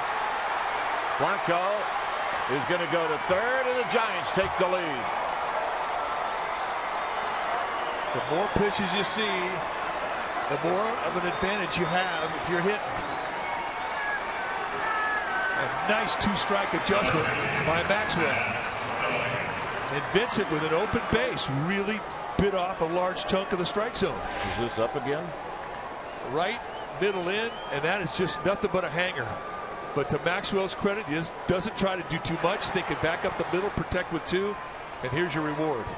And the Giants take the lead, and for Maxwell, great at bat. So here's Duffy with Blanco at third and Maxwell at first. And Duffy fouls it out of play. And a Giants fan brought his glove, and he just made a really nice catch. That's what we're talking about. Got a bit. Make us proud here at Petco Park.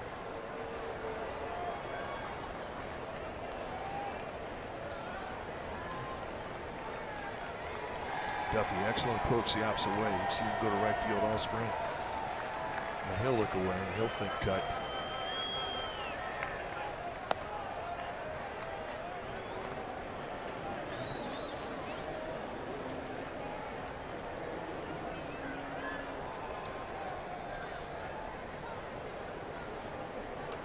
One ball and one strike to Matt Duffy. He's walked and he's bounced out.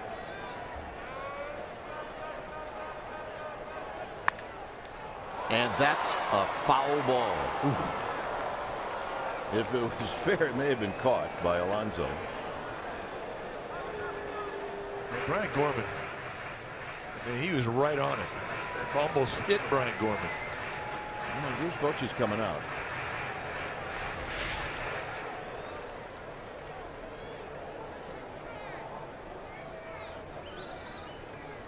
Well, I couldn't tell from there.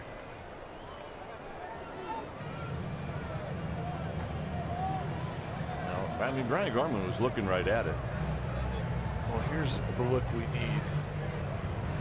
I'm wondering if they're thinking that Alonso touched it. Well, that may be what he's arguing. Clearly foul, though.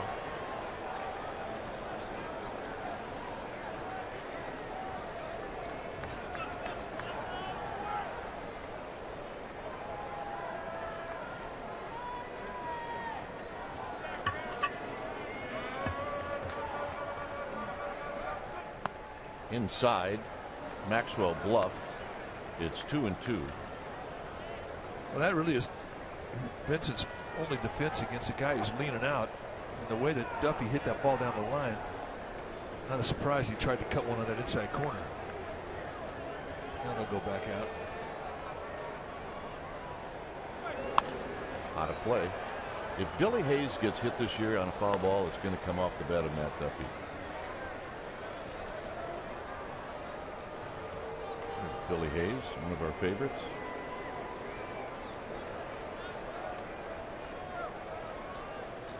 Got the double elbow guards on. Just in case he might have to pinch hit. Or go in a head-first slide to second base. 2-2 to Duffy. Duffy drives it to right. Can Kemp get there? He's going to dive and he misses it, and it's a foul ball. Tell you what, Duffy's getting close.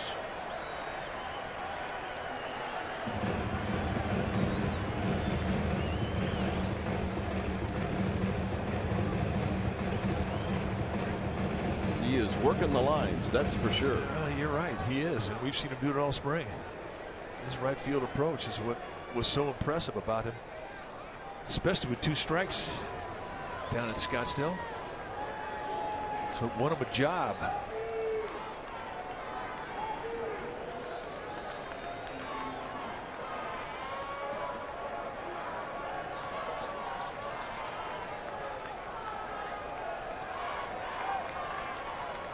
They're going to come in. Now Maxwell goes, and this is lifted out to Myers. And that'll finally end the inning. Giants score first. And they do it here in the 12th on the base hit by Justin Maxwell. Dugout reaction and Maxwell's reaction.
Well, the Giants scored in the top of this inning, and it's 1-0. And Mike, who do we have? Well, Giants closer Santiago Casilla going to come in and try and close this one out. So far this year, he's had 2 opportunities for saves. He has converted both. 2 innings, 1 hit allowed, a couple strikeouts. Last season, he had 19 saves and 23 ops. For Casilla, you'll see a low to mid-90s fastball, 2 types of movement, a curveball, a slider, more cuts this year than the slider, and a changeup. So Varmus will lead things off. Varmus, Will Venable is grabbed a bat. He's in the on-deck circle.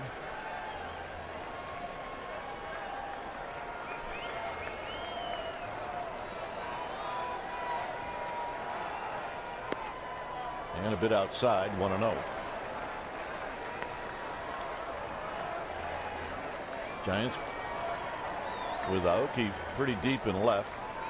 Everybody else in the outfield straight away.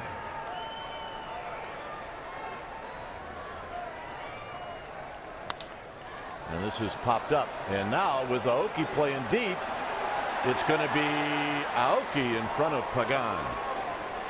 After what we just witnessed with Barmes and Upton having a miscommunication, and the thought was in your mind. The point you made about Aoki, who was playing almost to the warning track, he had to run a long way for this. Hey, Pagan recognized that, and that's why he was getting after it as well. You can see the first break from Aoki was not straight in. It was not a great route. He had like a little sidestep to the left before he regrouped it and closed. So a big first out, bottom line. So here's Will Venable.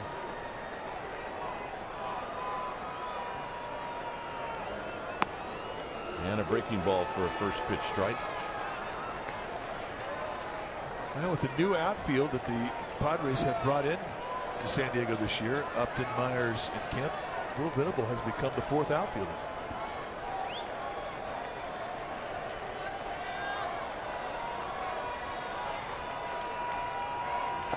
In the dirt. The Padres traded two outfielders, Cameron Maben and Carlos Quentin, in the Kimbrel deal.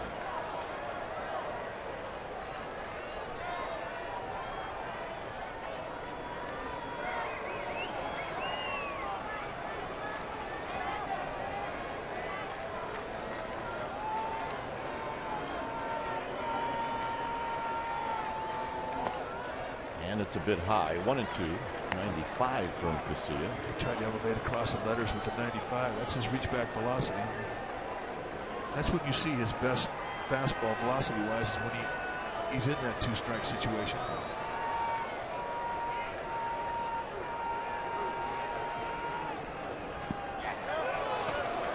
And they called him out. And the Padre bench now is losing their mind.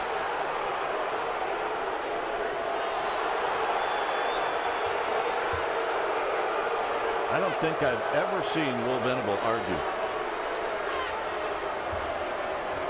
And all he's saying is you got the guy down at third, and that's where you need to go for help. That's all he's saying. Bud Black is gone.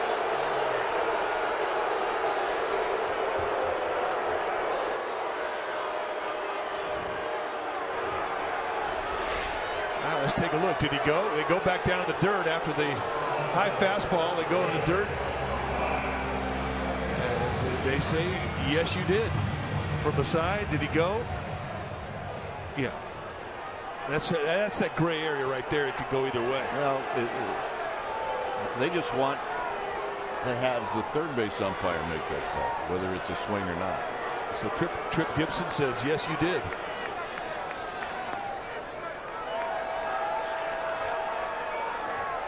Here's Myers.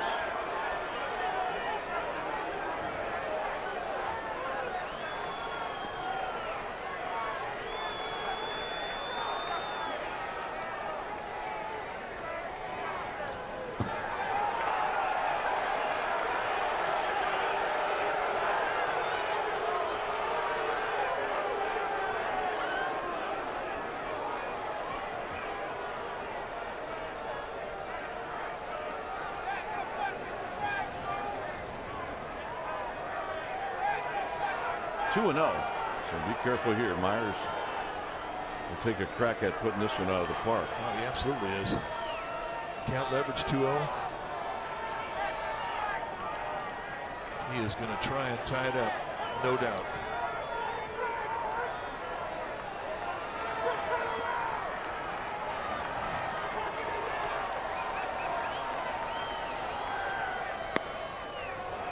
Instead, taking all the way, 2-1. Little cut fastball. Not the movement he was looking for. It's become a very good pitch for Casilla.